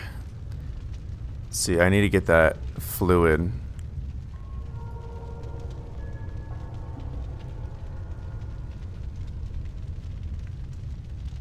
The skeleton number 748, according to the number chiseled above its brow, is odd only in that some of its teeth appear to be false ones made of reddish-brown stone. They're clearly not valuable, however, as its caretakers would have otherwise removed them. Examine the skeleton carefully. No one has taken care to bind the bones of the skeleton with leather straps, woven around the body in such a pattern that they resemble muscles and tendons. The straps are secured to metal bolts punched through the skeleton's joints. The skeleton looks like it has been a great deal of service. Many of his bones are chipped and numerous fractures are bound with sealant and foul-smelling glues. Try and pry out the skeleton joint bolts. Whoa, Chief, that's vandalism. These bulls are probably not the only thing holding the bag of bones together. Necromancy only goes so far with these old fellows, you know? Oh, I didn't want to cause any permanent damage. Oh, it's not a problem. Morty does a change of bombing motion that you'd think might be a shrug. Just wasn't sure if you knew that or not. By all means, go ahead. Try and pry out. You pull the iron bolts, but you're not strong enough. Maybe with the right tool. I wonder if this graybeard would mind if I borrowed his body. Wonder if this graybeard would mind if I borrowed his body. I don't think he's in any position to object. But I study skeleton for a moment, then shakes his head. Nah, I need a fresher one than this. It's something with a little more data than these ones. You're not. Oh, you're a sack full of laughs. Morty glares at you. Besides, you're the one to talk, Burke. We always beg for mercy when you're around. Oh yeah? At least I have all my parts. Morty snorts. You're not quite sure he managed it without lungs. Let me tell you, Morte. There's nothing more satisfying than walking around, swinging your arms, breathing crisp air through your lungs. It's great to have a body. I'll have you know, helping you escape with the preparation room has now been added to my growing list of regrets. Morte snorts again. I should have let you rot. Some more, that is. Glad you feel that way. Let's go. Okay.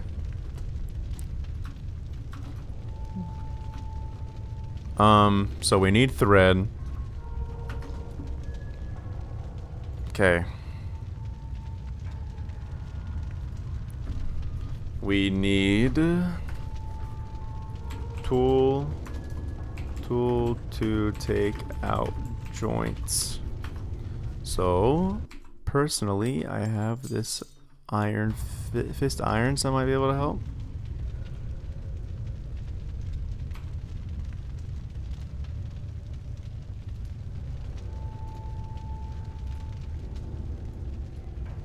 Okay. This dustman is scaring me, but I'm just going to... Bro, what?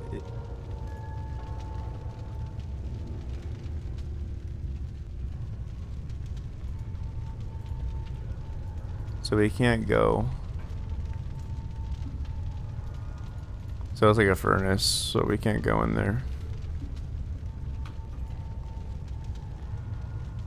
Another dustman. Thread. Boom.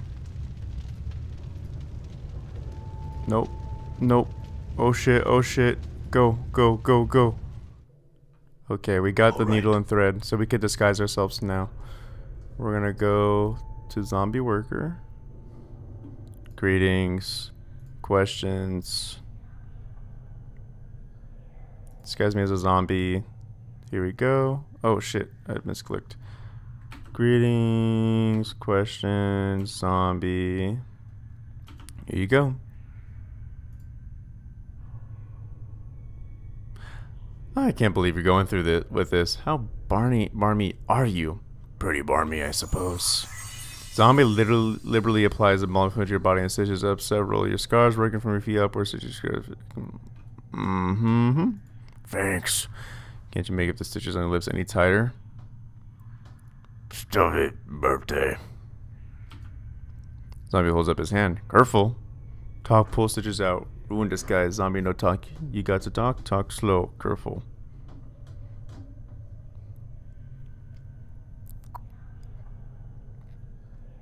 Updated my journal.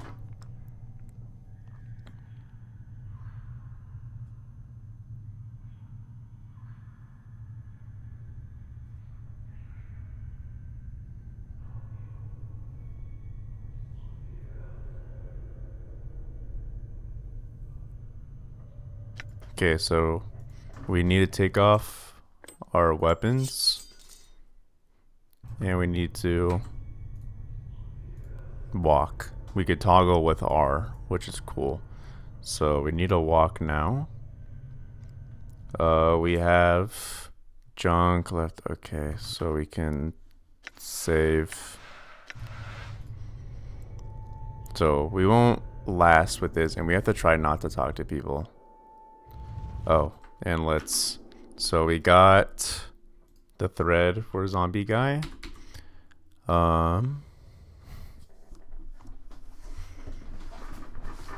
Southeast preparation room. Is that the... Which floor?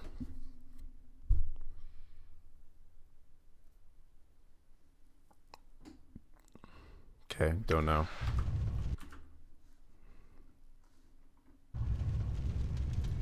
If I go down here...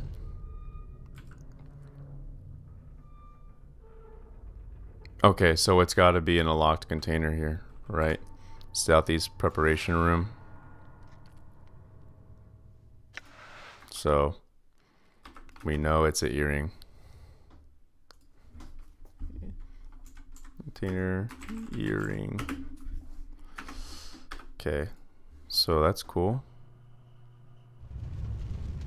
Okay, so let's go up.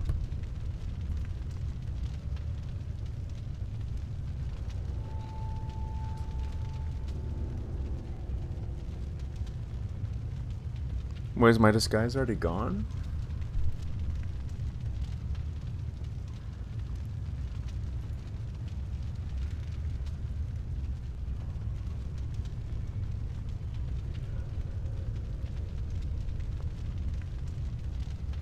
I want to load back a save.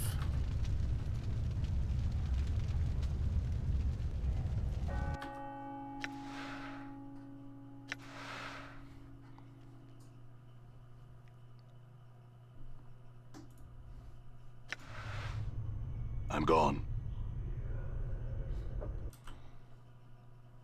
I swear I had my disguise.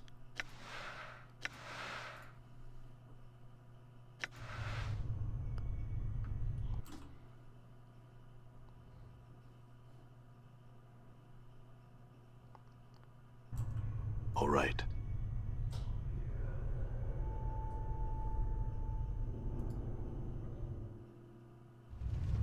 All right.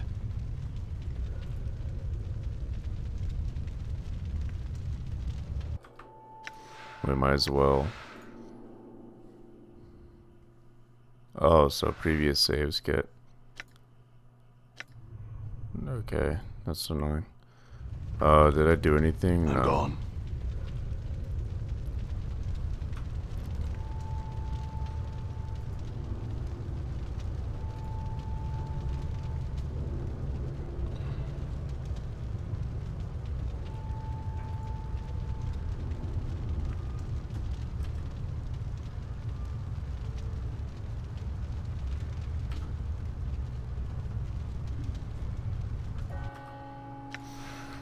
Shit. Okay. Wasn't. Why am I not? Am I not this? I'm gonna run. Am I not disguised?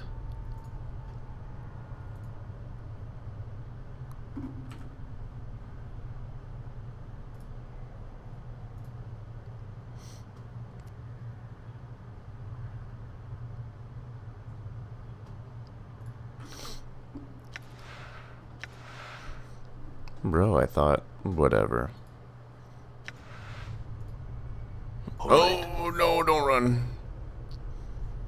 Okay. I'm gone. I don't. Let's just let's hug the edge of the room. No, he really wants this to talk to me. No, I'm not lost. That's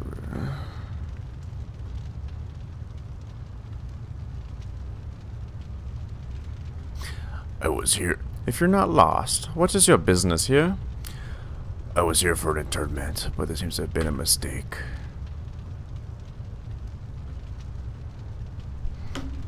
Who was being interred? Perhaps the services are taking place somewhere else in the mortuary.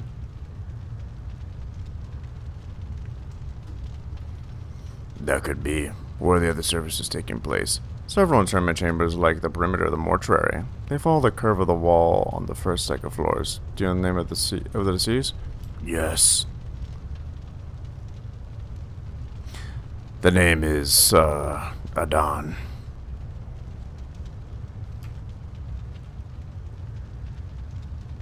Very well, I will do that. Save game, we don't... No...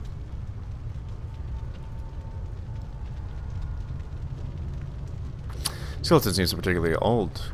The leather straps binding it are cracked and worn. The word repent has been carefully engraved into the forehead with some amount of skill. A rougher hand later chiseled 996 onto both of its temples. Pardon me, have you seen any skeletons walking around here? Examine the skeleton.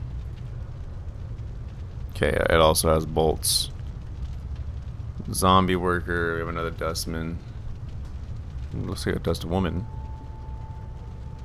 His corpse is slightly misshapen head. Appears to be held together by a number of narrow metal bands bolted directly. I'm getting deja vu right now. Oh, deja vu saying that. Oh, deja vu saying that. I remember doing that too. I'm fucking tripping out. A rusting iron plate over its left eye has number 475 etched to it. Its mouth is bolted shut and recent blindfolded. Okay, so nothing. I'm going to... Oh my god, bro. No, I'm not lost. Torment. Two.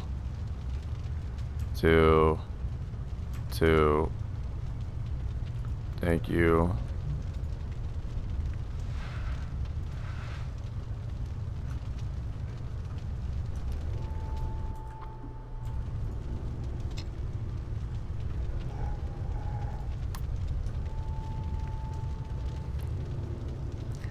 Okay, we have another locked container.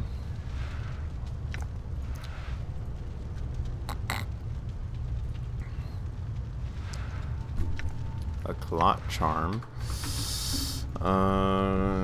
Second floor locked container. Third floor. Okay. Sorry, I'm losing my energy, but I want to finish just like sort of prologue before I stop.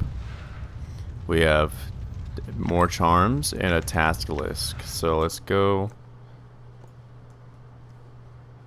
Clot charm.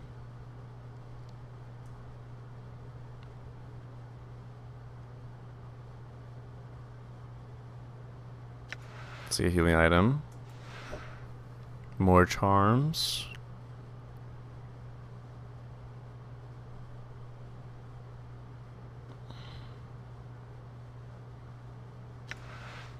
Mortuary task list.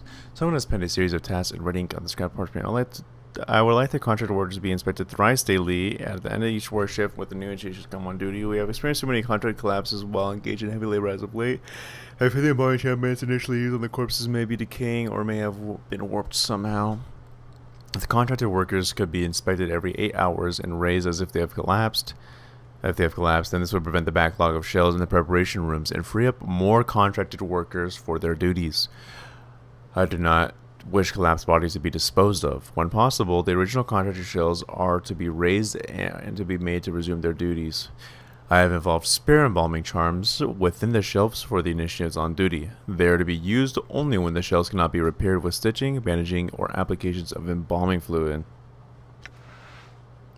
Okay. So with a journal.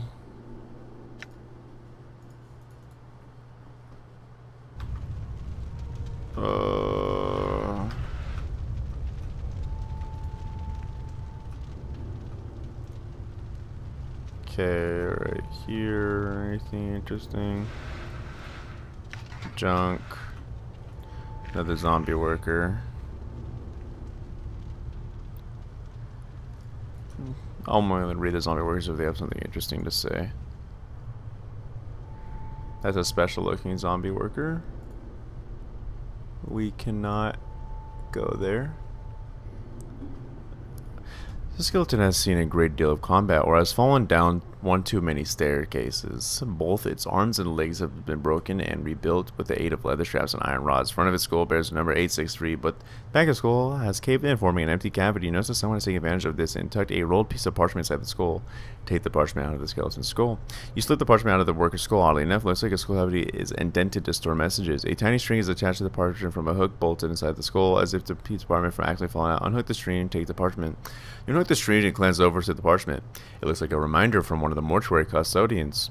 Judging from the note, the skeleton seems to be a walking messenger of sorts. As a second glance at the skeleton, you realize it's stopped in front of the slab because it can't figure out how to move past it. To read notes, books, yep. Examine the skeleton again. Okay. Let's save. I cannot save because I'm about to get fucking interrogated. No. Internment. Yes, yes. Done. Very well. Walk away. Save game. Okay. So, we have mortuary tasks. Reminder message. This folded piece of parchment appears to be some sort of message in the skeleton mortuary was supposed to deliver. This is the third and last request for the private bar. If it has been misplaced, tell me, and we shall go to the hive market and purchase another. I have no objection to maintaining the contract of workers, but I've been trying to repair the skeletons. The bolts are wedged in tight. I can't get them out. Pry bar. Also, some of the locks on the storage cabinets on the third floor have been stuck again due to the heat. I need a pry bar to snap them open. If the pry bar is D lost L. Okay. So, we need pry bar. Pry bar. Maybe from hive. Okay.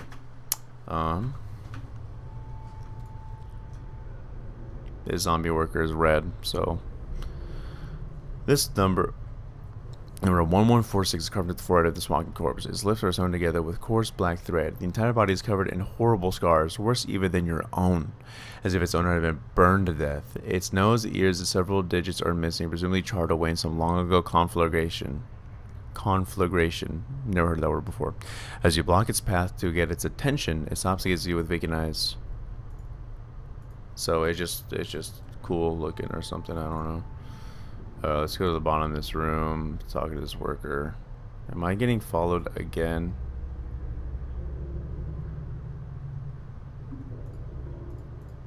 Bro, what do you want? No, it just happens to be. Shut up, bro. Leave me alone. Locked. Just leave me alone.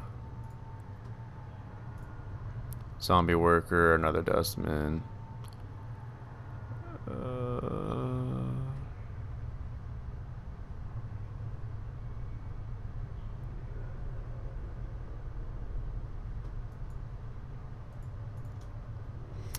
You there, hold.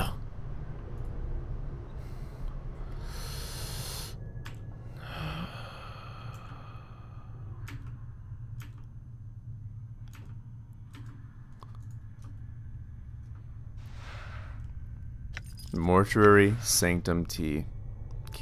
Is this the key that we need? Yes, it is. And in here we have stairs. I'm gonna open this door. We also have these cases. We have a hammer. You might be able to pry out the skeletons with that hammer. Let's read the hammer. Okay, it's talking about crushing skulls. Fucking awesome. Did I already open this? Just want to be 100%. Yeah, I did. Oh, yeah, that's where I got the key. So, we have the key now. So that means we could probably go back down and open. But we also can get a pry bar for the skelly bobs. I don't know how to get to this.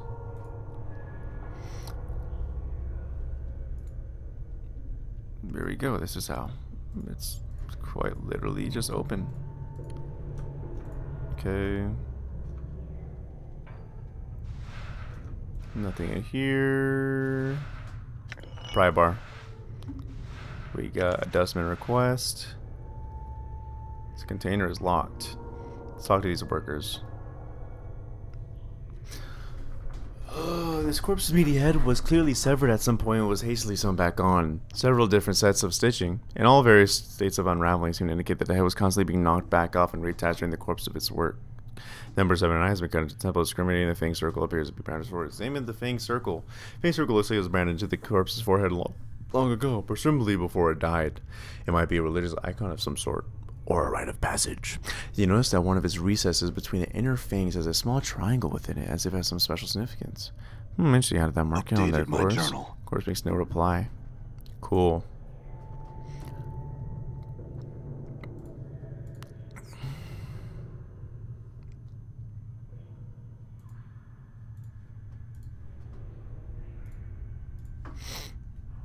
Okay, so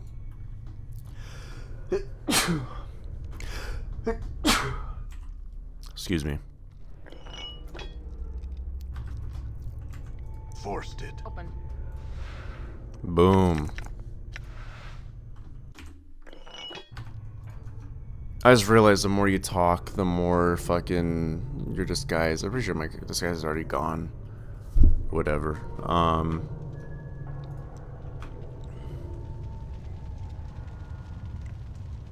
I don't remember if we already opened this. We did not. Oh, that's why that's the needle and thread I used to get a disguise. Okay, well, I'll get my disguise after.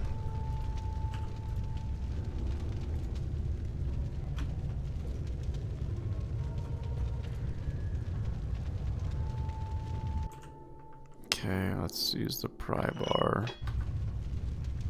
Forced it. Forced open. A fly, a bone, and copper commons. Nath 3. Okay. Excuse me, that was disgusting. Okay, do we really... I don't know what to keep. Let's...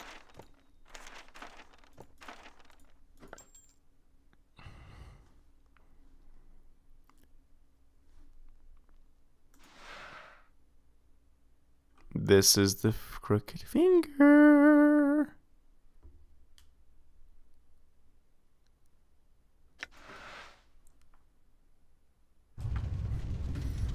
One moment, everyone.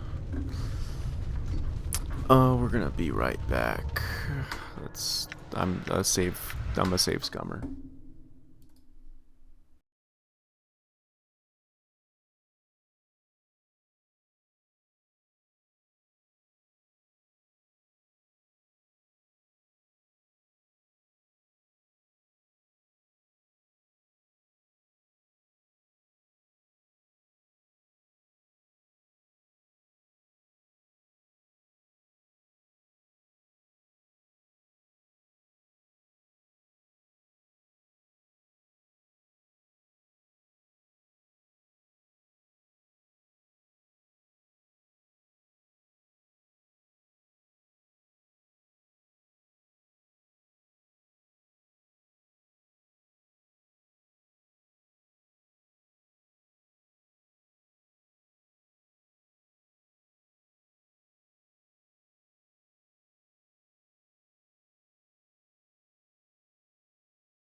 Hello, we're back. Listen, hey, you. Yeah, you. Listen to this. Yummy.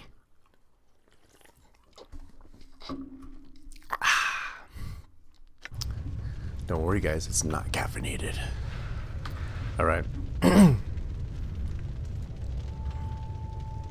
So we've gone all the locked. Oh, I keep forgetting, like, you can just pan over the entire room. beforehand. So we could go downstairs now.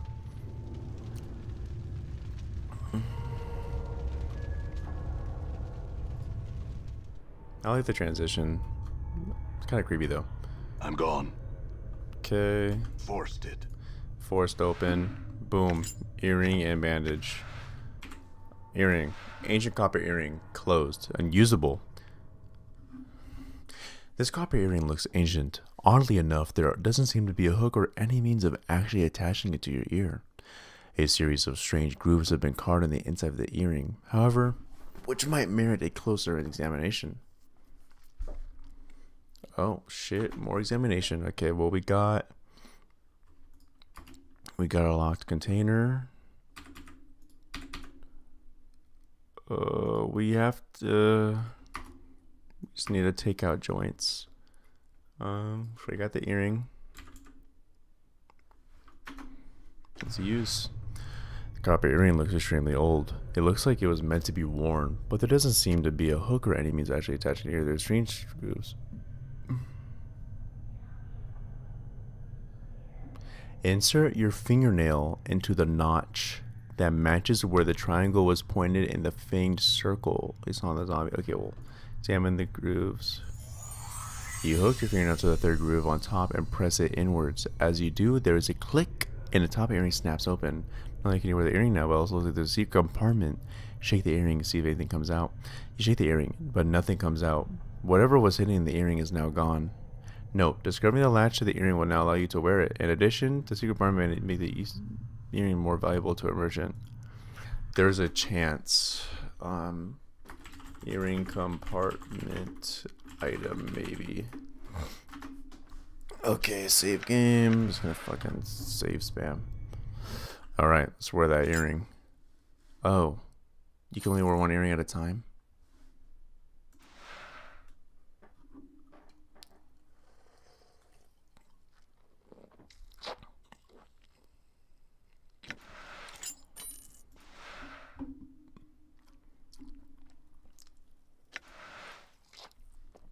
Okay, well, let's put...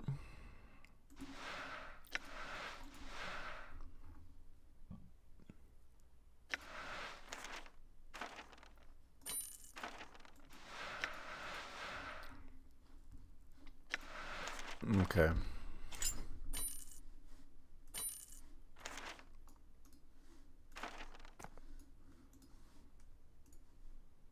Well, this one's blue, so I'm gonna wear the blue one. I think the one I put more work in makes more sense. Okay, so let's go in this room now.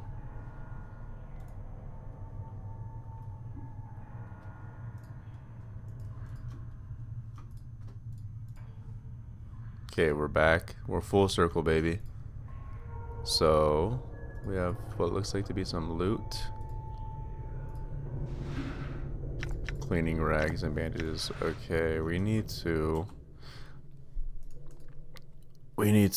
sort this out.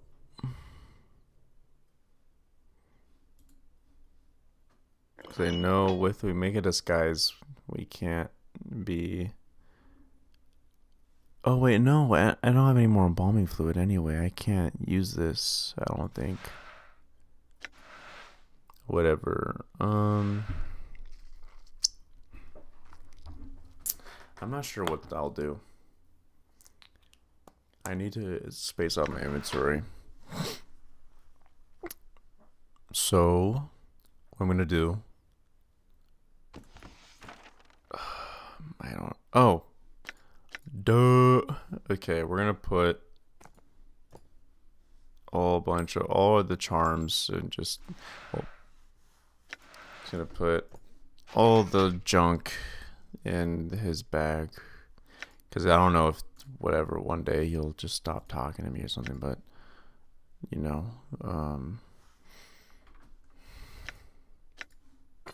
can he put on weapons? So I guess some. Okay, so we got this room. This room seems like it was more important, but it doesn't look so. Okay, so we can go downstairs now. but I don't want to. Wait, any more locked containers?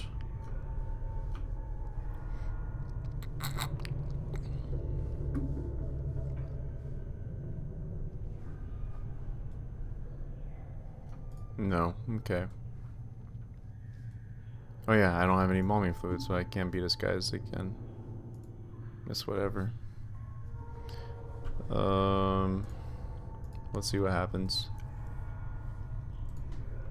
Let's just in case I still have it, we'll do that.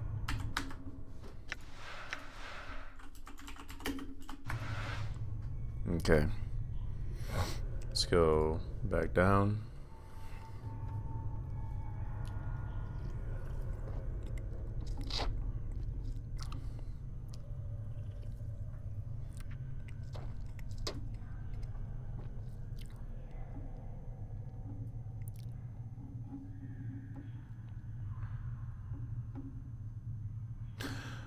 You see a stern-looking man in black robes. He glares at you suspiciously. You, state your business. I seem to have gone and turned around in these halls. Are there any guides around who could direct visitors? The dustman frowns. He seems skeptical. There are guides that can direct you in the antechamber. Do not wander the mortuary unescorted. Thank you for your assistance. I will speak to the guide. All right. That's a door. Oh my god. Okay.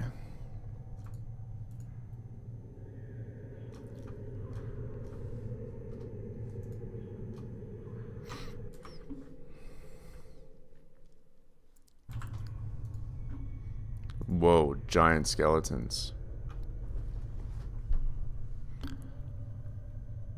Oh wait. Before you is a giant skeleton in ornate bronze. So actually, okay. Before you is a giant skeleton in ornate bronze armor. The armor has been bolted onto the skeleton's frame, and a series of elaborate symbols have been carved across the breastplate. You wonder where the skeleton came from, and you aren't aware that made humans this size. The huge blade is in his hands and weighs much more than a wagon cart.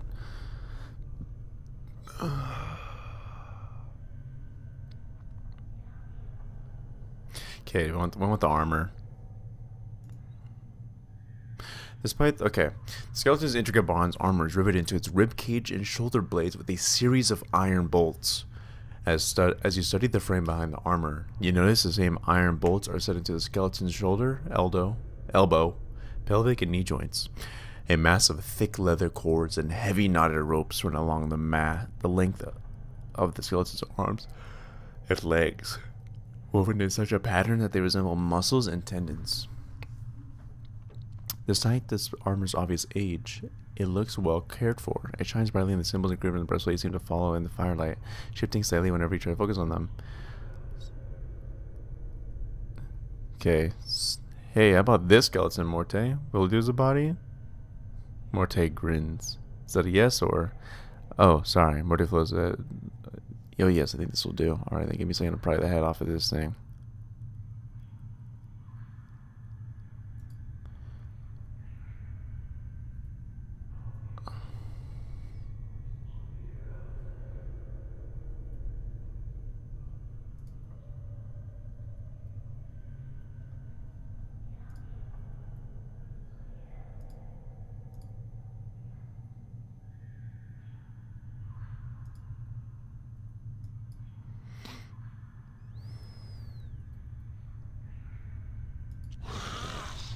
Don't let it end like this. Holy shit.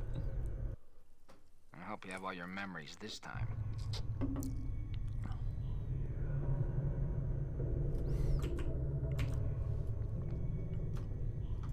I just died again, and I'm back on the table.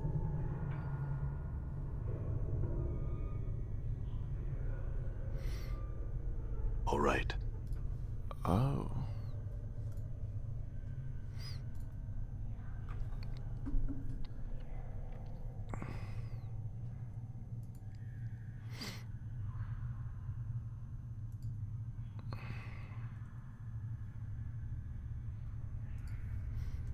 I'm gonna do it again.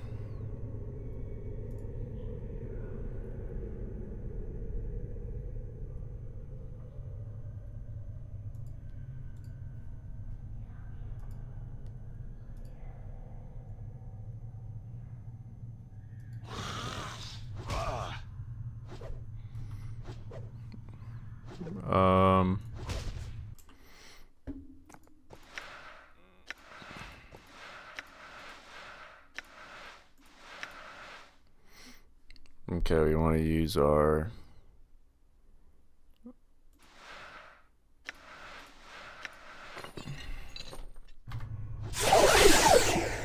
ow, but that hurt my ears.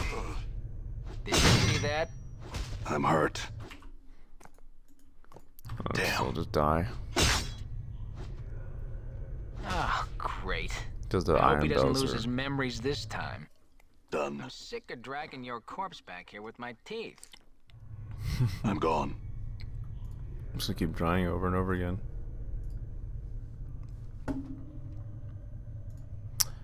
Sorry guys, I've lost my talking.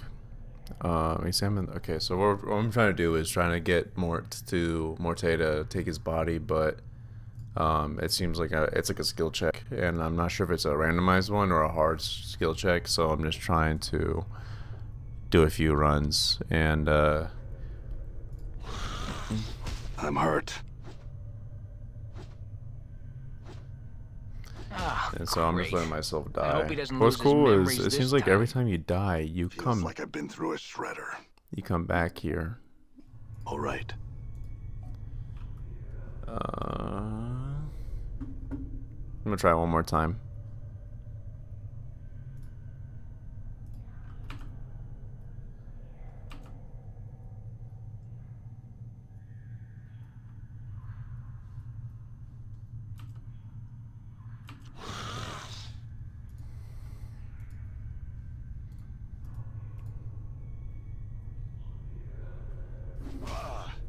Did you see that? Ah, encore, encore. Okay, so I remember you I'm were gone. sick of you dying on us. Cut it out, will ya? okay. Morte giant skeleton skill check. Not sure exactly what to do. All right.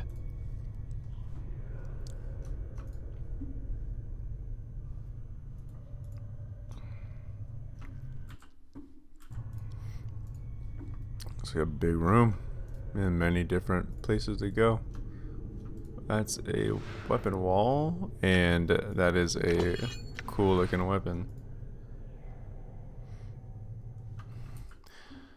So this should be a room of importance.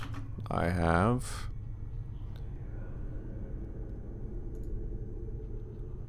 northwest. This is northeast. I thought I had northeast written somewhere. The black hero on this buyer says, "Here's Lie Dayanara." Okay, so this place is huge. It's not absolutely massive, but it's pretty huge. Zombie worker. Is this woman corpse? Okay, no reason to talk to that one. What about this one? Yes. No. 4. 2. 2. 2. 1. 1. Zombie worker. Okay. Whoa, what's this? Heavy bar keyboard still doesn't prepare any way of opening it. Oh, like last time. Okay. A lot of these zombies are just nobodies, but it is interesting to try to attempt to talk to them. Oh, shit. Oh, that's where this... Okay. All right. This doddering corpse has had its eyes sewn shut as well as its mouth, and the number 732 is carved into its brow. The threadwork that keeps its ocular cavity sealed looks extremely old. You wonder if the eyes were sewn shut before or after the man's death. You notice he was carrying a huge tome in his hands, as if taking it somewhere. Take the tome from his hands carefully. You notice carefully take the tome from a corpse's hands. It doesn't seem to notice. The tome appears to be a book of enchantments and wards. It is filled with diagrams and charts detailing various aspects of necromantic arts. The book itself is extremely heavy.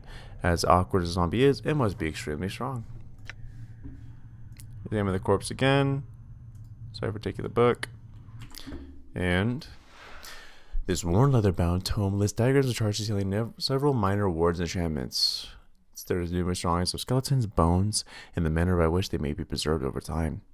Of particular interest is a section regarding guardians. Apparently, the Dustmans animate corpses of fallen giants to serve as guardians for the mortuary. To make them even deadlier, the armor enchantments are woven into their breastplate to help shield them from attacks. The book is too much complex for you to absorb all at once, but it looks like you could refer to certain sections when the need arise. I don't have any reason to... Okay. Happy I found that. Okay, nothing else in this room. I'm gone. So, what else do we need to find? We need to find that lady, and she should be on the first floor. Oh. I just saw her ghost. I just saw her ghost. What the fuck? Where? What's up? Okay. Oh. Yeah. Huh? What? What's the word, Chief? What's up? What's the word, Chief? You see a strikingly beautiful ghostly form before you. Her arms are crossed and her eyes are closed. She has long flowing hair, and her gown seems stirred by some ethereal breeze. As you watch, she stirs slightly, eyes flicker. Greetings. What is it that brings you here? Have you come to see firsthand the misery you have wrought? Perhaps in death I still hold some shred of use for you, my love. Her eyes slowly open, and she blinks in confusion for a moment, as if uncertain where she is. She looks around slowly, then sees you. Her tranquil face suddenly twists into a snarl. Then she says what she says. My love, do I know you? The spirit makes a begging motion with her hands. How can it be that thieves of the mind continue to steal my name from your memory? Wait. How can it be that the thieves of the mind continue to steal my name from your memory? Do you not remember me, my love? My love. The ghost stretches out her arms. Think. Her voice becomes desperate again. The name is Dayanara. Must evoke some memory within you.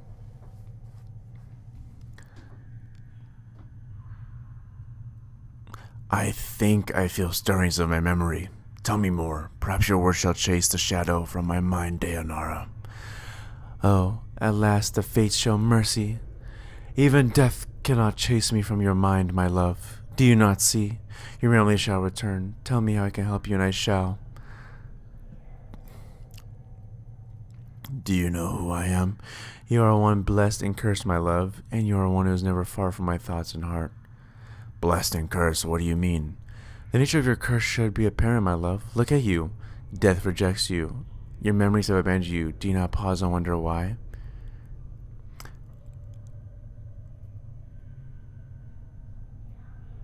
Memories aside, and assuming death has rejected me, why is that a curse?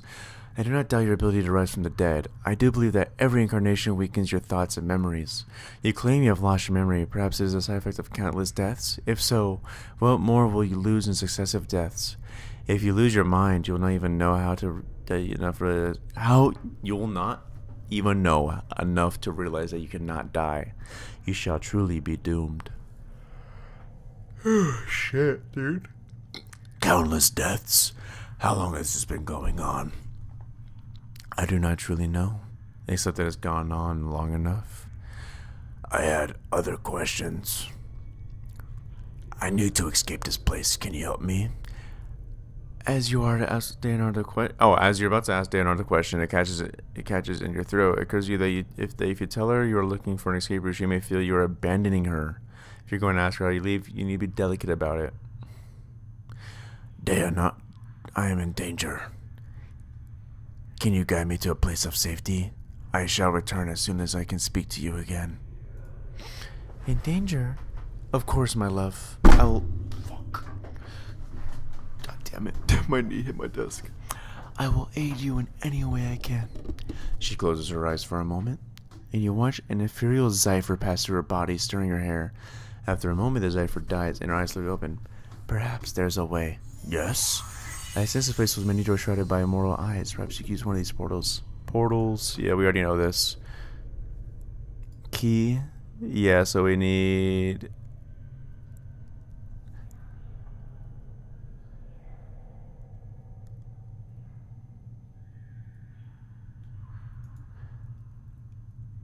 Hold a moment. I learned much when I travel with you, my love, and what you have lost, I have retained. I have not divulged all that I know of you. My sight is clear, whilst you fumble in the darkness for a spark of thought.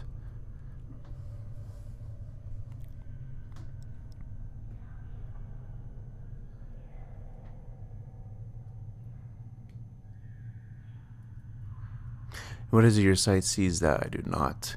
Time itself relaxes its hold as the chill of oblivion slowly claims of my love. Glimpses of things yet to come swarm across my vision. I see you, my love. I see you as you are now, and... Diana goes quiet. What is it? What do you see? What do you see? I see what lies ahead for you. It ripples through the plain, stemming outward from this point. Tell me. First, I require a promise. Promise you will return. You'll find a means to save me or join me.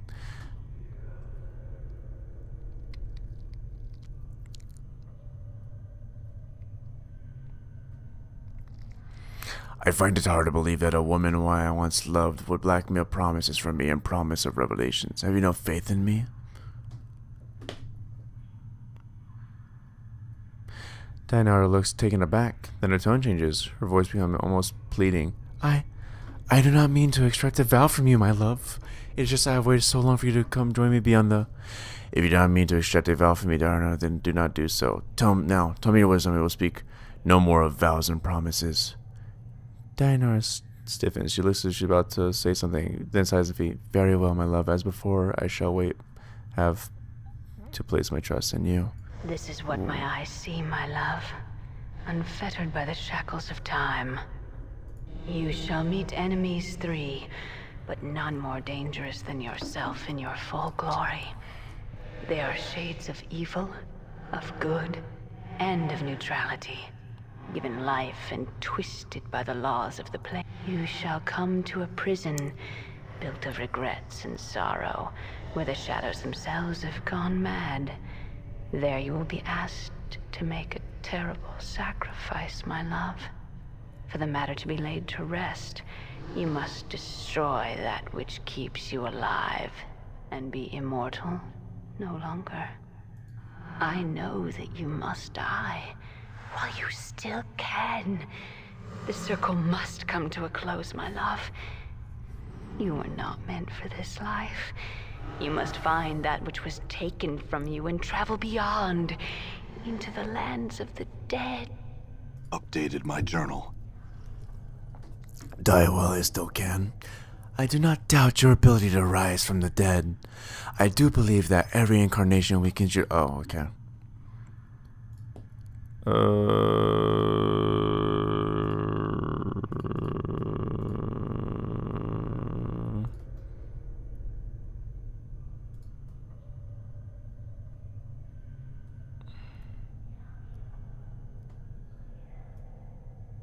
I shall wait for you in death's halls, my love.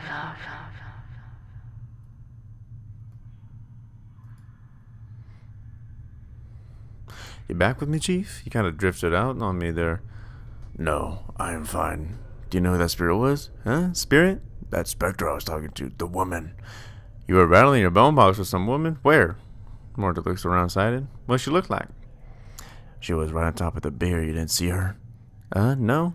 You looked like kind of drifted out there for a bit. Just stood there like a statue, like, I was worried about you gonna addled again on me again.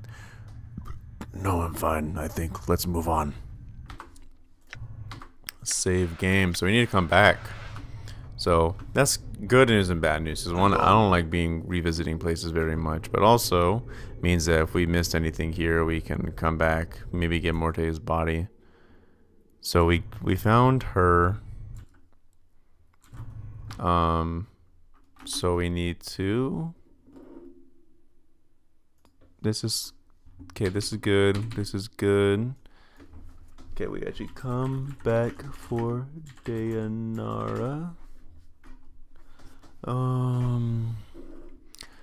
See joints. Okay. So now main objective. North, never eat soggy waffles. That's how I used to find north, east, west, north, south, east, west. Okay. When you're tired, because I could usually do that shit by, by memory, but right now I'm tired. So never eat soggy waffles. So isn't this the northwest route? So there's a portal here.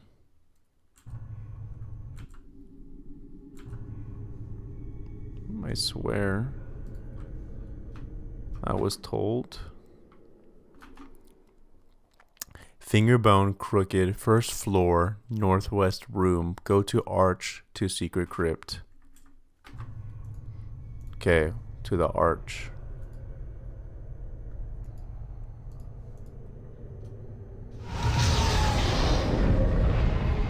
Okay, there it is, and that absolutely scared the fuck out of me, and my stomach feels weird now. Let's go down here before we save to see if there's anything of interest. I want to see what happens if we go over here. But we do have...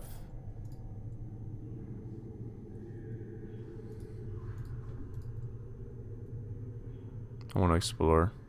Okay, locked door, first floor. Okay.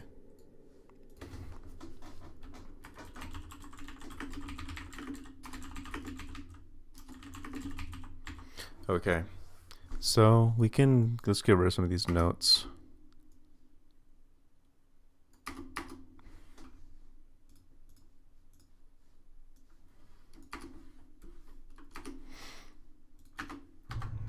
All right, guys, we're closing in.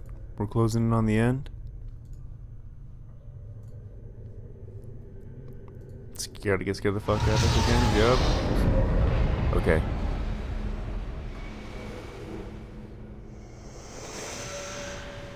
What the fuck?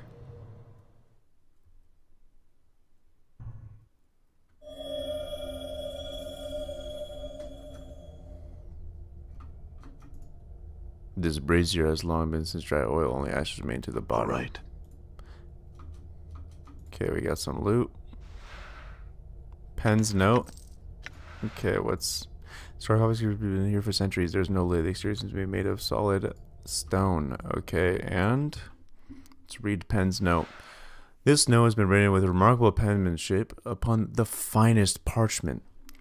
Vaxis. If you are reading this, then you have evidently failed in your task and have been forced to use the escape route I arranged. I told you that your little disguise idea was ridiculous. In any case, you'll need to lay low for a while. The dustmen may be deluded, but they're not fools, and they will certainly seek retribution for our intrusion. I left you some coins. Use them to secure a hiding place in the hive, preferably the racked Spiker's square. The dustmen will be unwilling to look for you there. Once you have secured a new hiding place, I have a new mission for you. Find out where Farad is getting those... Sounds like a lot like us. Find out where Farad is getting those bodies he's delivering to the mortuary. He's apparently causing dustmen a great deal of upset, and I wouldn't mind knowing myself. Reports are that the stone-faced dustman at the Gathering Dust Bar initiate Emmerich, I think that the fool's name has been sending out the finders to try and mark Farad's movements. See if you can find out how far along he is and hinder his efforts until we know more about Farad's activities. I don't want Emmerich finding out something before we do. Okay. So, let's leave this room.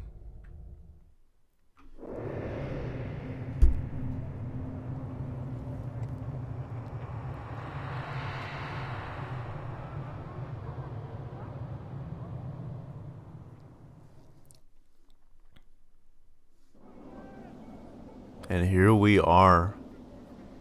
Where are we, actually? We're in the hive.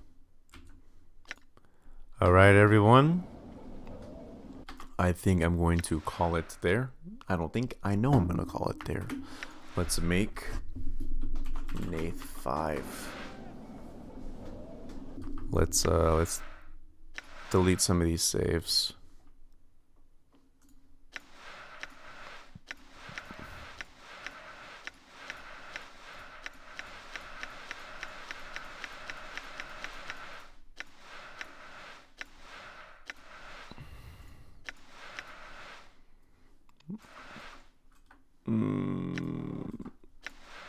Okay. All right. So, wow. I mean,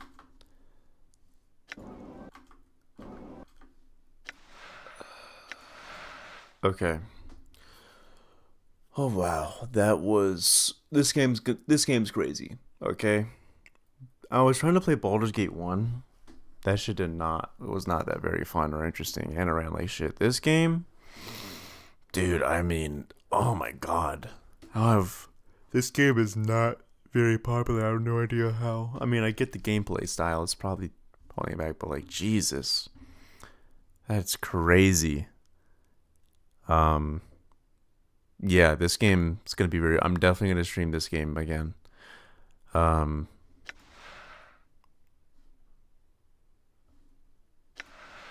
Wow.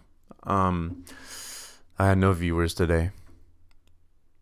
I didn't expect any viewers today.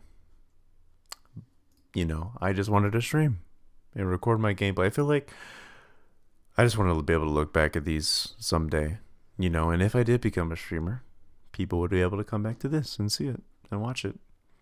My name's Nath. Thank you very much for watching, and have a blessed night. Let's do something for y'all.